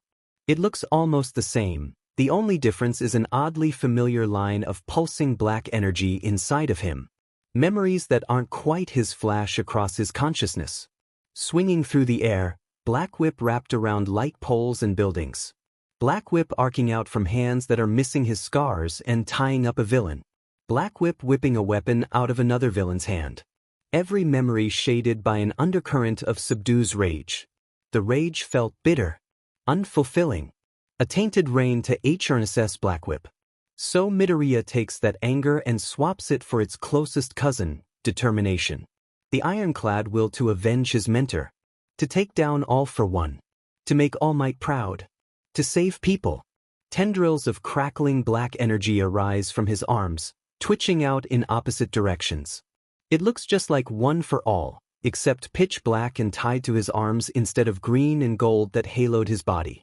There we go, kid, Daigoro exclaims, pounding his fists together in excitement. That's what I'm talking about. Good job, Midoriya, Nana applauds. Now here's the rest, we have to hurry. One of the crackling figures that is a previous user strides forward, they're indistinguishable from constantly shifting color, and lays a hand on Midoriya's chest. Instantly Midoriya sees, his attention is still turned inwards, a portion of One for All turns rainbow. Another figure darts forward shyly, the energy that it's made of subdued. Its outstretched hand pats Midoriya on the shoulder, and a portion of One for All turns nearly transparent, like looking through a fogged window. Thrown off kilter by the sudden influx of quirks, Midoriya almost doesn't notice when Nana approaches him. I know you'd rather hear it from him, but Toshinori would be proud of you, Izuku, she says with a sad smile. We are all proud of you, no matter what happens. We are almost out of time, Nana says, reaching out her hand and tapping Izuku on the tip of his nose. So take this. A bubbly, floating feeling invades One for All as float awakens inside of it, and Midoriya looks up at Nana with gratitude in his eyes. Thank you, for everything. Anytime, kid, she says seriously. Now remember this, it's important dash. Everything goes black before she can finish her sentence, and Izuku is plunged back into darkness as pain shoots through his body and he hits the floor. Arms wrap around his shoulders as he fades into unconsciousness, and Midoriya calls out for Nana as the darkness claims him. You're next. Midoriya, what's going on? Aizawa shouts, a stunned Gran Torino at his side, eyes tracking their student's floating figure. Black tendrils crackle around Midoriya's hands as his hair and eyes go haywire, flickering through every color on the wheel as the man lets out a pained scream. Cursing to himself, Eraserhead activates his quirk, shutting off the young man's errant quirk and sending him plummeting to the floor. Gran Torino jets forward, catching the muscular man just before he hits the ground, Aizawa close behind him. Izuku, are you okay? He shouts, gripping Midoriya's shoulders tightly as their student's eyelids flutter. Nana, Midoriya gasps out, expression going slack as he passes out. Aizawa may be preoccupied with his student's safety, but he doesn't miss the way the name sends Gran Torino ramrod straight. What the hell was that? He growls, turning to the elderly pro. And who the hell is Nana? It's a bit of a long story, Gran Torino answers, brows furrowed in concern and confusion, and not all mine to tell. We should wait for the kid to wake up. No more secrets, Aizawa demands. If I'm going to be protecting and training Midoriya, there can't be any more surprises like this. Sorahiko agrees, staring at the green-haired man between them. I can agree to that. Consciousness returns to Midoriya much in the same way a rock falls back to earth, hard and painfully. Ow, he groans, sitting up from the couch in David's lab. Anyone get the plates on the truck that hit me? Oh good, you're awake. Aizawa's dry voice comes from his left. Care to explain what that was all about? Midoriya weighs the need for secrecy against his trust of the three men in front of him and makes a decision. I guess I should tell you the whole story of my quirk, he says, settling back into the couch. It starts 200 years ago, at the dawn of quirks. It starts with two brothers. So let me get this straight. Aizawa has his head in his hands as Midoriya finishes his explanation, and David looks seconds from joining him in that position. Gran Torino looks slightly better, having already known half of what Midoriya told them. Your quirk was originally All Might's and his master's and her master's. So on and so forth all the way back to the age of quirks, and it's passed on by ingesting DNA. Midoriya nods and Aizawa continues his rant. That's not even touching the stuff that happened this week, where you aged up 3 years while I was gone, and you were given 4 quirks by the ghosts that live in your original quirk. Am I missing anything? No, I think that's the long and short of it, Midoriya confirms. Aizawa turns to David and demands, pour me a drink. The director of Island nods sympathetically, drawing 3 tumblers and a bottle of whiskey from a drawer in his desk. He pours a generous helping into each and passes 2 to Aizawa and Sorahiko, keeping the 3rd for himself. After a moment's thought, David grabs the 4th glass and pours a smaller helping into it, passing it to Midoriya. What? He says in response to Aizawa's dirty look. He's like 19. Only biologically, Aizawa retorts, not legally. We can change that. David quips as the 4 of them clink their tumblers together and down them. The 3 older men laugh at the expression of disgust on Midoriya's face when the taste hits him. So what are we gonna do now? The quartet sits in silence for a minute, the older 3 sipping their drinks. Midoriya is surreptitiously pushing his drink away from him when David speaks up. Midoriya, you said you could change your coloration, right? Yeah, Midoriya agrees, but only once an hour. Could you change your hair to something else, like dark blue, and your eyes to a different color? Shrugging at David's request, Midoriya nevertheless concentrates and shifts his long hair to a dark blue, almost black. At the same time, he shifts his iris colors to a silvery slate gray. Opening his eyes, the trio of older men observe him with various expressions, satisfaction, realization, and impassivity. Are you thinking what I'm thinking? David asks Aizawa. The erasure hero leans forward, taking in every inch of Midoriya's new appearance, not just the coloration, but the sharpened jawline, the broader shoulders, the added height that came from his increased aging in the time dilation field. It could work, he concedes, but he still looks like a Midoriya, like a cousin or something. What could work? Midoriya asks at the same time Sorahiko asks, do you have any relatives, kid? Any aunts or uncles who are deceased? Yeah, there's mom's sister, Aunt Akatani, she died like 10 years ago, he provides, confusion on his face. Why does that matter? What are you talking about? David is rapping rapidly on his computer while Sorahiko explains, we're talking about disguising you as someone else because you can change your hair and eyes and you look older. So you won't be recognized as the teenage Deku. But you still look like your parents, so we need an excuse for that, like a long-lost cousin or something. Right as Gran finishes, David's computer beeps and he crows in success. Got it.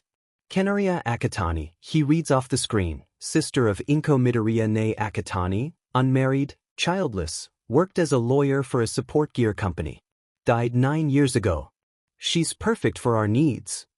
Hey, that's the kid's dead aunt you're talking about, Gran Torino barks. Have a little respect. It's okay, Midoriya assures awkwardly. I never met her. I think mom and her had a bit of a falling out and didn't talk anymore. Which we could use to explain why no one has heard of you, Aizawa provides. I think this will work. As a lawyer for a tech company, David adds, she'd have come to the island many times. All we have to do is say she was pregnant one time and gave birth to you. I can issue a birth certificate and backdate it in our system and, voila, you have a new identity. Just like that. Torino asks, isn't that a little easy? I mean, you just said you could make me a new identity like it was nothing. Midoriya laughs shakily. Does no one else think that's a little weird? Midoriya, there's something in Aizawa's eyes that is dangerously close to pity. Fake identities are made every day. That's just the reality of the world. They're usually flimsy excuses of forged documents or having someone assume a dead person's identity. It's commonplace in the criminal underworld. What makes the identity we're about to make different is that it is both plausible, created just for you, and made by someone with authority. It's practically ironclad. So what? Midoriya throws up his arms in irritation. I'm just supposed to be a new person now? Is that it? You'll still be yourself, Aizawa assures. You'll just go by a different name. I know, Izuku buries his head in his hands. I know I'll still be the same. It's just that so much has changed lately and now I'll have a new name too. Possibly two, David says as Aizawa awkwardly pats Midoriya on his shoulder. What do you mean? Sorahiko asks. We could have him go for a hero license, David suggests. That way he can investigate all for one and return to Japan with y'all. That would take 3 years, Aizawa points out, and that just brings us back around to our not enough time problem. Not. David taps his chin with a pencil. Not necessarily. There are quicker ways. Gran Torino leans forward, gaze sharpening in realization. You're talking about the apprenticeship clause. What's the apprenticeship clause? Aizawa asks. It's familiar but I don't know where from. It was before your time, Shoyuta, Sorahiko tells the other hero. 40 to 50 years ago about half of all heroes were trained by masters or legacy heroes. 2 heroes could sponsor an apprentice for the licensing exam, taking responsibility for their education. I remember that now, Aizawa realizes. It was superseded by the Hero Education Act 35 years ago because of too much nepotism, so it doesn't matter anymore. Technically it was never repealed, Gran Torino explains. It keeps getting grandfathered into the new education laws when they happen. I think a couple of heroes a year still take the test under the apprenticeship clause. No. It would be quicker, David points out. We're not doing this, Aizawa declares adamantly.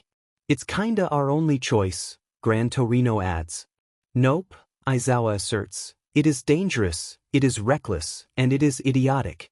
I'm not putting a 14-year-old turned 19-year-old out in the field with minimal training and a hero license. If we're lucky, Midoriya will only get himself killed. I won't have that on my conscience. Tell you what, Sorahiko argues, let him take the provisional written test and do whatever exercises you want, and we go from there. But for now, I think we need to finish what we were doing. Right, Aizawa sighs. Where were we? Before all the cryptic apprenticeship sheet? Midoriya quips, we were talking about a new identity for me. Right? David says, your family name will be Akatani, but you need to pick your first name.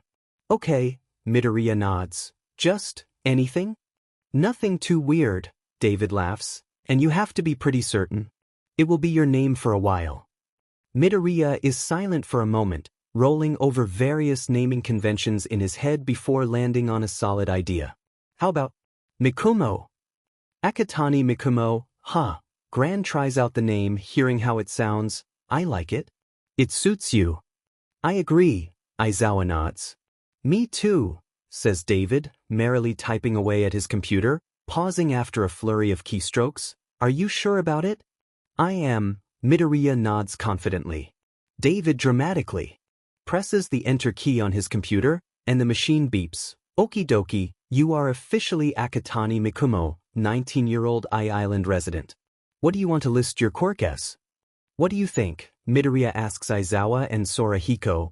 Black Whip for sure, but should I add one of the others as well? You can't add color change, Gran Torino says. That would compromise your disguise. Notice me not is useful if you go the underground route of heroism, Aizawa tacks on, but Float would make the most sense as a dual quirk. Both it and Black Whip are loosely telekinetic. Float and Black Whip it is. Midoriya nods to David, who types it into each computer. That's all the major stuff then. David claps his hands together. Is there anything else we need to talk about? 'Cause I have a meeting with the board of directors about suspected corporate espionage in 20 minutes and I'd like to prepare for it. That's it, Aizawa declares. Go and get some rest, Midoriya. Tomorrow we'll see if you have what it takes to be a hero. I won't let you down, Izuku promises as he gets into the elevator. As the doors slide shut, he hears Aizawa say, I hope you don't. Me and you both, Gran Torino says, clapping Aizawa on the back. I am pleasantly surprised, Aizawa says as he puts down his red pen and Izuku's provisional hero license written exam. The man in question is squeezed into a desk rendered comically small by his quirk-induced growth spurt. Midoriya had grown nearly 7 inches in height and put on a substantial amount of muscle. You passed the exam, Aizawa informs his student. Midoriya, in fact, had scored in the top 3 percentile of those who take it. You mean the mock exam, Midoriya tentatively corrects, right? That was an official provisional license exam, Aizawa explains. Through the apprenticeship clause, 2 heroes have the right to administer it to a student. Wait, Midoriya perks up. Does that mean I have my provisional license now? No. Aizawa's blunt declaration sends Midoriya shrinking back into his desk and the pro-hero size. It would be reckless and foolish to issue you a license without seeing you in action, Eraserhead says. We have more tests to conduct. Just of the physical variety this time. Sweat drips uncomfortably down Midoriya's back, his ill-fitting jumpsuit doing little to help with the heat of hours of exertion, but it's the best he's got. None of his other clothes, purchased on Ai Island after they had fled Japan, fit after his unnatural growth spurt. Izuku's muscles pull against the fabric, something he is not unused to given all the muscle he put on after All Might's training at the beach, but the magnitude of it is unfamiliar. The muscle, unnaturally gained as it was, has served him well in the exercises. Aizawa had demanded that he only use Black Whip and float for the tests, but the bonus of his new strength is no joke. Hostage scenarios, natural disasters, muggings, armed robbery, general mayhem, and more. Aizawa and Gran Torino had run him through the ringer, aided by David and his ever-expanding set of mock villain and civilian robots. It's taken every ounce of determination he has to use Black Whip to its fullest, stopping falling objects, subduing mock villains, swinging from buildings, and even using it as a whip. His method is a cross of techniques from Daigoro's memories and Aizawa's binding cloth style, and it's serving him well. Get a drink, Aizawa calls as they finish up yet another test, this one on administering first aid to a victim. We've got one last exercise and then we're done. Izuku is gulping water like a stranded person in a desert as he watches Aizawa and Sorahiko talk. They're too far away for him to hear, but Gran Torino has a smug look on his face and Shoyuta looks like he's seconds from falling asleep, which is his normal look. The pair strolls back towards Midoriya as he finishes his water, inscrutable looks upon their faces. This one will be a little different, Aizawa says, typing something into a control panel and receiving a Civilbot and remote control in response. You'll have 3 chances to get it right, and it will decide my verdict. Midoriya nods his understanding as Shoyuta and Sorahiko move to the center of the room, about 20 feet apart. Here is your scenario, Eraserhead says, drawing a long knife from a hidden sheath and holding it to the Civilbot's neck. Gran Torino and I are villains. We have a single hostage and a bomb detonator respectively. We have demanded 10 million yen and a helicopter to a location of our choice in return for the hostage. Do you understand? Gran Torino wiggles the detonator remote in Midoriya's direction and Aizawa presses the knife to the Civilbot's neck, eliciting a sad beep indicative of its death as its eyes flash red. Make the wrong choice, the hostage dies. Gran Torino presses the detonator and it emits a digitized explosion sound, or the bombs go off, killing everyone. Midoriya's mind is racing, tactics and strategies flying past his eyes as he considers the terrain, his obstacles, and his opponent's quirks. Your objective is to end this without any deaths, Aizawa finishes. You may begin when ready. Silence falls over the exercise grounds as Midoriya faces off against the pair of villains, no one moving as tension skyrockets. Midoriya twitches and then shoots upwards, activating float and Black Whip at the same time. The clock on the wall starts ticking away seconds the moment he moves. His quirk wraps around Aizawa's arm.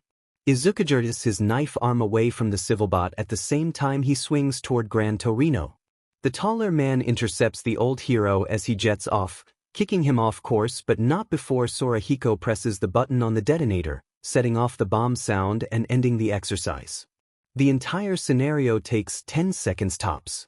Midoriya thuds back to Earth at the same time Gran Torino alights on the ground, the old man's quirk letting him set down gently. Boom, Aizawa snarks, picking up his knife. The bomb went off and we all died. Congratulations.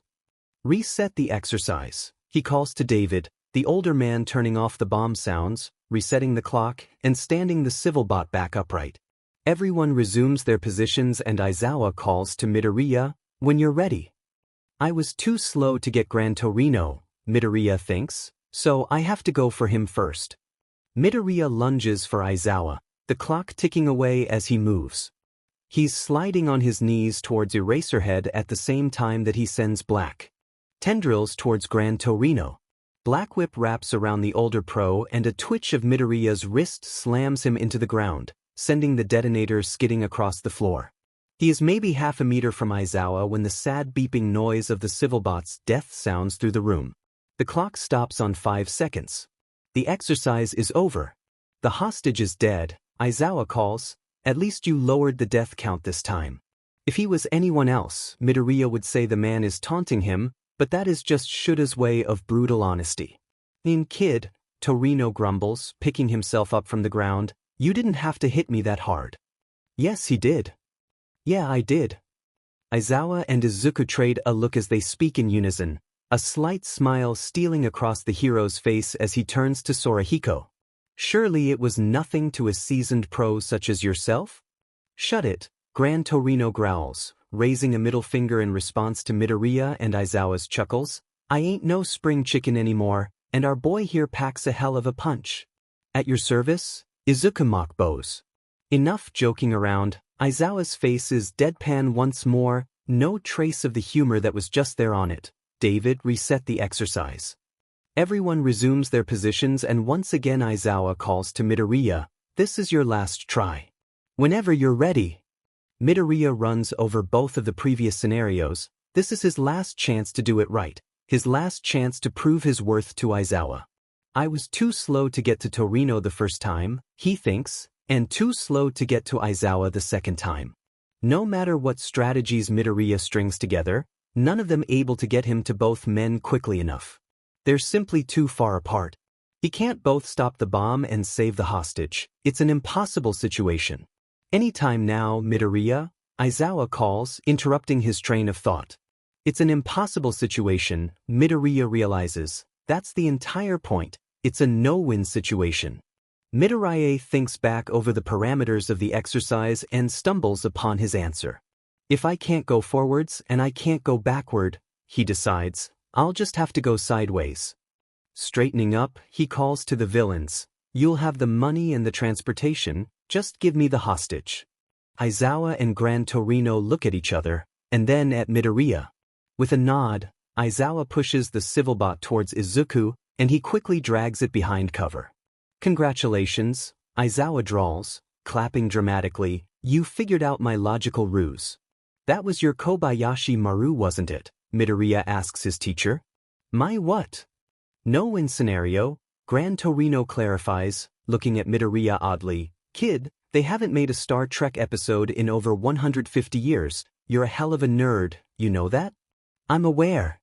Glossing over the pair's antics, Aizawa explains, I give that exercise to every one of my students before letting them take their final licensing exam, and if they don't pass, they don't take it. It's to teach them how to lose, Midoriya realizes. Exactly, Aizawa nods. It's to make them realize that sometimes the hero doesn't get the girl, the hostages don't make it, the villains escape, and the heroes don't always win. I use it to drive the idea of flipping a no-win scenario home. That if you can save one person over getting the villains, the glory, the fame, just saving one person makes it worth it. I understand, Midoriya says solemnly. You don't, Aizawa says sadly, not truly. If you're lucky you never will. Enough of the depressing stuff, Gran Torino interjects. There's time for that later. Did he meet your requirements? Midoriya silently watches his teacher's stoic expression, waiting for the verdict. He exceeded them, Aizawa declares. Though he was a tad reckless in certain exercises and a bit hesitant in others, he did better than most of my third years would. I was pleasantly surprised. So does that mean? Midoriya barely dares to hope. It does, Aizawa confirms. I'll sign off on your provisional license. Midoriya whoops in excitement, tossing Sorahiko into the air like a bean bag and drawing Aizawa into a brief hug. Thank you, Shoyuta, and you, Gran, he smiles broadly. Yeah, Gran grumbles as he returns to Earth. Toss me again and I'll reverse your kneecaps with my foot. See to it that you don't make me regret this, Midoriya, Aizawa instructs. I won't let you down. You need to pick a hero name, David interjects into the celebration, before I can print off your license. Midoriya's only previously thought of hero names went something along the lines of Mini All Might or Mighty Boy, and he'd honestly rather die than bring that up in his current company, so he racks his brain for a more appropriate name. Quickly hitting and then discarding ones such as the Floating Whip, Driver, or just plain Black Whip, Midoriya lights upon a recurring phrase that he's heard from multiple people since he fled Japan. How about Yamikumo? Reckless, Aizawa chuckles. Appropriate. I like it, Gran Torino agrees. Alrighty, David says, printing out an ID card. Congratulations, Akatani Mikumo. Hero name, Yamikumo. I'll be a hero, I'll make you proud. I don't understand what's so important, David, Midoriya complains, following along behind the director as they walk past a series of laboratories and workshops. I'm tired and would like to sleep. You want to be a hero, right? Of course, Izuku agrees. That's the whole point. Then you're going to need a suit, David asserts, swiping an access card against the door to a workshop, and I know the best person for the job. The pair enters the workshop and Midoriya sees a head of blonde hair hunched over a workbench. Your demands are finally answered, David calls out to the young woman, her head darting up as she hears him. It's time for you to design your first hero suit. Really? She shouts in excitement. For who? This young man right here. David pushes Midoriya forward. Melissa, this is Akatani Mikumo. This is my daughter, Melissa Shield. Midoriya stares forward at the bubbly woman as she sticks out her hand towards him, green eyes shining and grease on her nose. Nice to meet you, Mikumo. I'll be your support tech. The Californian wind feels refreshing on Izuku's face as he hangs high in the air, his back pressed against the cold steel of a cell tower, eyes raking over the city in front of him. Preparing to breach, a tinny American voice emanates from the communicator in his ear. Sound off when. Ready. Backstrap, ready. Another hero responds, the rest of the team following quickly behind. Sure shot, ready. Lunker, ready. Eraserhead, ready.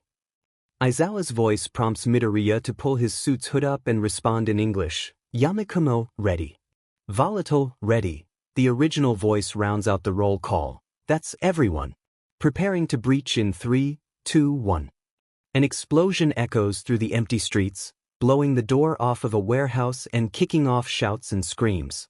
Midoriya sighs up upon his high perch. He'd rather be down in the fight with the rest, but as he is the team member with the best mobility, he had been assigned to an Overwatch position. His job was to make sure that none of the criminals escape. Izuku had argued with Aizawa when his teacher had told him his role, but the older hero had explained his reasoning. This was the third raid in a week they had aided in, an operation to shut down a ring of bolt dealers, the American strain of Trigger. The American Hero Association had requested Eraserhead's aid when they learned he was on Island, and his teacher had brought Midoriya, in the guise of Akatani Mikumo, or Yamikumo.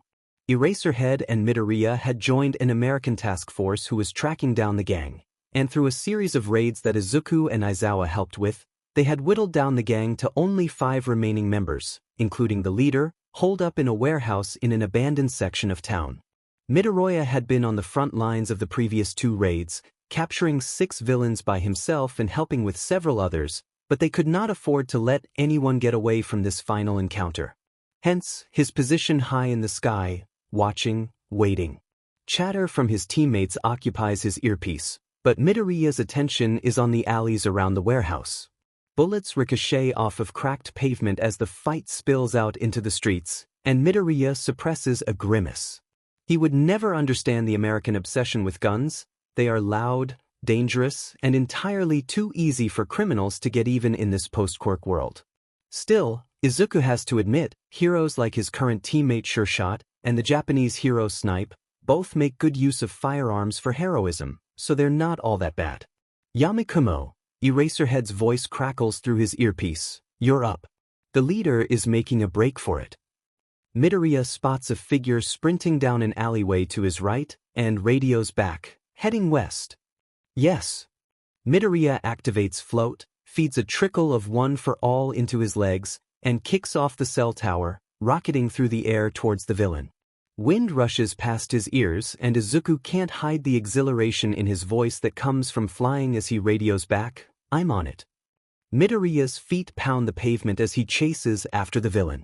There's just enough of one for all humming beneath his skin to give him the edge on speed but not enough to R's suspicion. Black Whip crackles around his arms and wraps around trees and light posts as he uses it to gain ground, swinging like the old hero Spider-Man. The villain, a heavy-set man in a black trench coat, and isn't that a cliché, dives off of the main street and into an alleyway. Midoriya curses as he loses sight of the man and bounds off the walls like Gran Torino to turn the corner quickly. He grinds to a stop as he registers a dead end made of a wall of dumpsters and his target standing there, waiting. Samuel Reynolds, Izuku calls, dropping into a wary stance as he watches the man, you are under arrest for murder, assault, and the trafficking of Bolt. Black Whip springs to life around him and crackles menacingly as he orders, surrender now. Actually, Reynolds drawls, slightly out of breath, I don't think I will. His hand plunges into his jacket and comes out with a pistol, and before Midoriya can react his world goes black. Midoriya freezes. Reynolds' quirk was known, his information had been in the national database so he had come in prepared. Shadow is a quirk that allows the villain to form a sphere of darkness around him at a radius of 15 feet. A shroud only he can see out of and navigate through. Midoriya has thought that he was out of range, but apparently Reynolds has been training his quirk. Midoriya feeds one for all into his senses, and unknown to him his disguised eyes shine electric silver as time slows down. Midoriya hears rubber on pavement, the harsh breathing of the out-of-breath villain, and his heartbeat hammering like a drum. Ahead of him, Midoriya hears a metallic snap and dives forward as the gun fires. The bullet whizzing past his shoulder. He darts forward, dodging and weaving around the following shots. His feet slam into the pavement and launch him into the air. Midoriya instantly realizes that this is a mistake. With less traction in the air, only Black Whip to maneuver himself, he can't dodge the shots as effectively. Pain sears across his face as a strong force tears his hood from his head, exposing his blue hair. Growling in pain, Midoriya shoots his whips as far out as he can, wrapping around the dumpsters behind the villain and pulling. The dumpster dislodges and crashes into Reynolds, slamming him into the ground and disorienting him, breaking the man's control of his quirk. Midoriya hears a metallic clattering and a gasp of pain as Reynolds falls. Midoriya's vision clears and he sees the dazed villain pinned beneath a dumpster. Jogging towards him, Midoriya pulls the man out and cuffs him, making sure he's still breathing as he frisks the man for weapons. After finding another gun, several knives, and a worrying syringe, Midoriya jerks the man to his feet and radios back to the team. This is Yamikumo, he says, hoisting the villain up onto his shoulder and trudging back towards the raid site. I've got Reynolds. Good job, Yamikumo, Volatile acknowledges. We just finished here, regroup with the rest of the team. Got it. Midoriya rejoins the raid team just as the police van pulls up. Handing off Reynolds to Volatile, he turns to Aizawa, who smirks mockingly. Looks like I got more captures this time, his teacher teases, gesturing towards the two villains he had wrapped up in his capture weapon. Yeah, Midoriya acknowledges, but I got the more important one. He and Aizawa, much to the amusement of their American teammates, have been having a friendly competition where they attempt to capture more villains than each other. Before today Midoriya had been winning, but Aizawa's captures broke that streak. Did we get them all? Izuku asks before Aizawa can say anything. We did, Aizawa nods, and I didn't say it before, but good job. Dinin right. Sure Shot interjects into their conversation, the cowboy-themed hero sidling up to them and clapping Midoriya on the shoulder. Reynolds is a slippery beast. You did well, kid. Thanks. Akatani, are you bleeding? Aizawa is looking at him, eyebrows scrunched together in worry. Ah. Midoriya swipes a finger across his cheek where Reynolds' shot had grazed him. Comes away with blood coating it. It would appear so. Flipping his hood up and wriggling his shoulders, the pair of heroes watch in bemusement as a bullet slips out of his jacket and clatters to the ground. Whoops. You're going to be the death of me, kid, Aizawa groans. Don't be that way, Midoriya wheedles. You are a blight on society, Aizawa deadpants. Ah. Izuku coos jokingly, I knew you loved me. You guys are a riot, Sure Shot guffaws, clapping a hand on Midoriya's broad back. I'm gonna go do one last sweep of the warehouse, you should get that cut checked out. Midoriya is getting antiseptic wiped onto his graze when, out of the corner of his eyes, movement catches his attention. One of the villains another hero had caught is bent over as a policeman tries to load him into the van. As the wiry villain straightens up, Midoriya catches sight of steel in his hand and cries out, "Gun!" The tiny pistol discharges in the officer's direction, sending the man to the ground, and the villain turns towards the next closest hero, Eraserhead, who has his back turned. Lunging forward, one for all sparking at his legs too quickly for anyone to see, Midoriya slams his shoulder into Aizawa just as the bullet reaches. The bullet that would have dug into his teacher's neck buries itself into Midoriya's arm. Fury on his face, Midoriya wraps Black Whip around the villain's gun hand and slams him into the concrete, breaking the gun and his wrist. As the police wrangle the man into the van and tend to their comrade, the lead detective, Detective Malcolm, shouts at the hero team, "Who the hell didn't search their villain?" Lunker raises his hand with shame, and the team watches as he gets chewed out by their leader.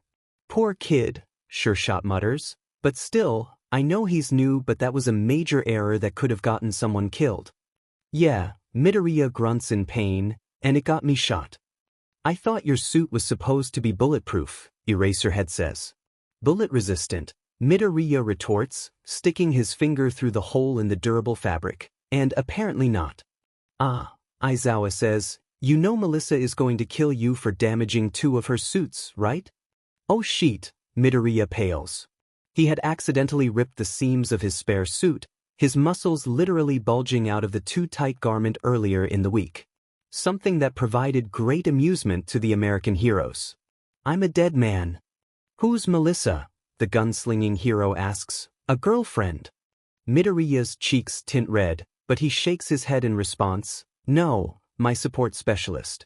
"I see," Sure Shot nods solemnly. "You are a dead man then, my condolences." "Let's get this dead man off to a medic," Aizawa chuckles. "He still has a bullet in his arm." "Alrighty," Sure Shot waves off. "I'll see y'all back at the station." "You got lucky," the medic says as she drops the bloody bullet onto a tray. "If it had been a larger caliber or a few inches to the left, you might have bled out or severed the muscle." Midoriya hisses in pain as she wipes the blood off of his arm with an alcohol wipe and strips off her gloves, replacing them with a new pair. It was a .22 round from an ankle gun, so it was low-powered and small, but still enough to cause serious damage, she tells him as she wraps a bandage around his arm. The medic had to cut his sleeve off to get to the wound, and Midoriya tucks the blue fabric into one of the pouches on his belt. "What's the prognosis, Doc?" Aizawa asks as he walks to the ambulance.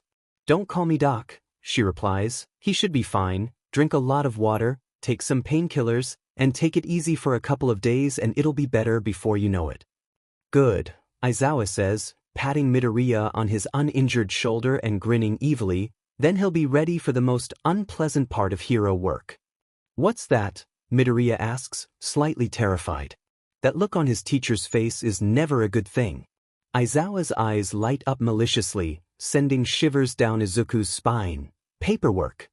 Midoriya resists the urge to slam his forehead onto the table at the police precinct, instead tossing down the final file as he finishes his report at 4 a.m. "I'm done." Aizawa grumbles awake in the chair next to him and picks up the report, reading through it and checking it for accuracy and thoroughness. After about 20 minutes, his teacher puts down the file and turns to Midoriya. Well done. Oh, thank F dash. Izuku can't hold back his sigh of relief as tension drains out of his body. Are we done then? There's just one more thing, Aizawa says, ignoring Midoriya's groan and pokes his head out of the door and speaking to someone Midoriya can't see. We're ready. To Midoriya's surprise, 3 heroes he doesn't recognize and Detective Malcolm file into the room. What's going on? You don't know us, a grizzled pro with pitch-black eyes starts, but we've been watching you all week, evaluating your performance. My performance? This week was your official licensing exam. Midoriya jerks to attention as he processes the hero's words. Your conduct and performance during the raids were exemplary, the hero continues. Your control over your quirk is fantastic and your superiors have nothing but good things to say about you. You interacted with civilians appropriately and empathetically during patrols. Another hero, a woman with shockingly silver hair adds, I could find nothing wrong with your actions. The detective, a man with an impressively bushy mustache grunts and tacks on, you cooperated with law enforcement and completed all paperwork adequately. The third and final hero, a short and skinny old man with no distinguishing features, regards Midoriya calmly. Your actions over the past week, as well as your teacher's observations, have been good enough for us to grant you a full hero license per the apprenticeship clause. The man draws a card out of his pocket and hands it to Midoriya, who is vibrating with excitement. Congratulations, Akatani Mikumo, he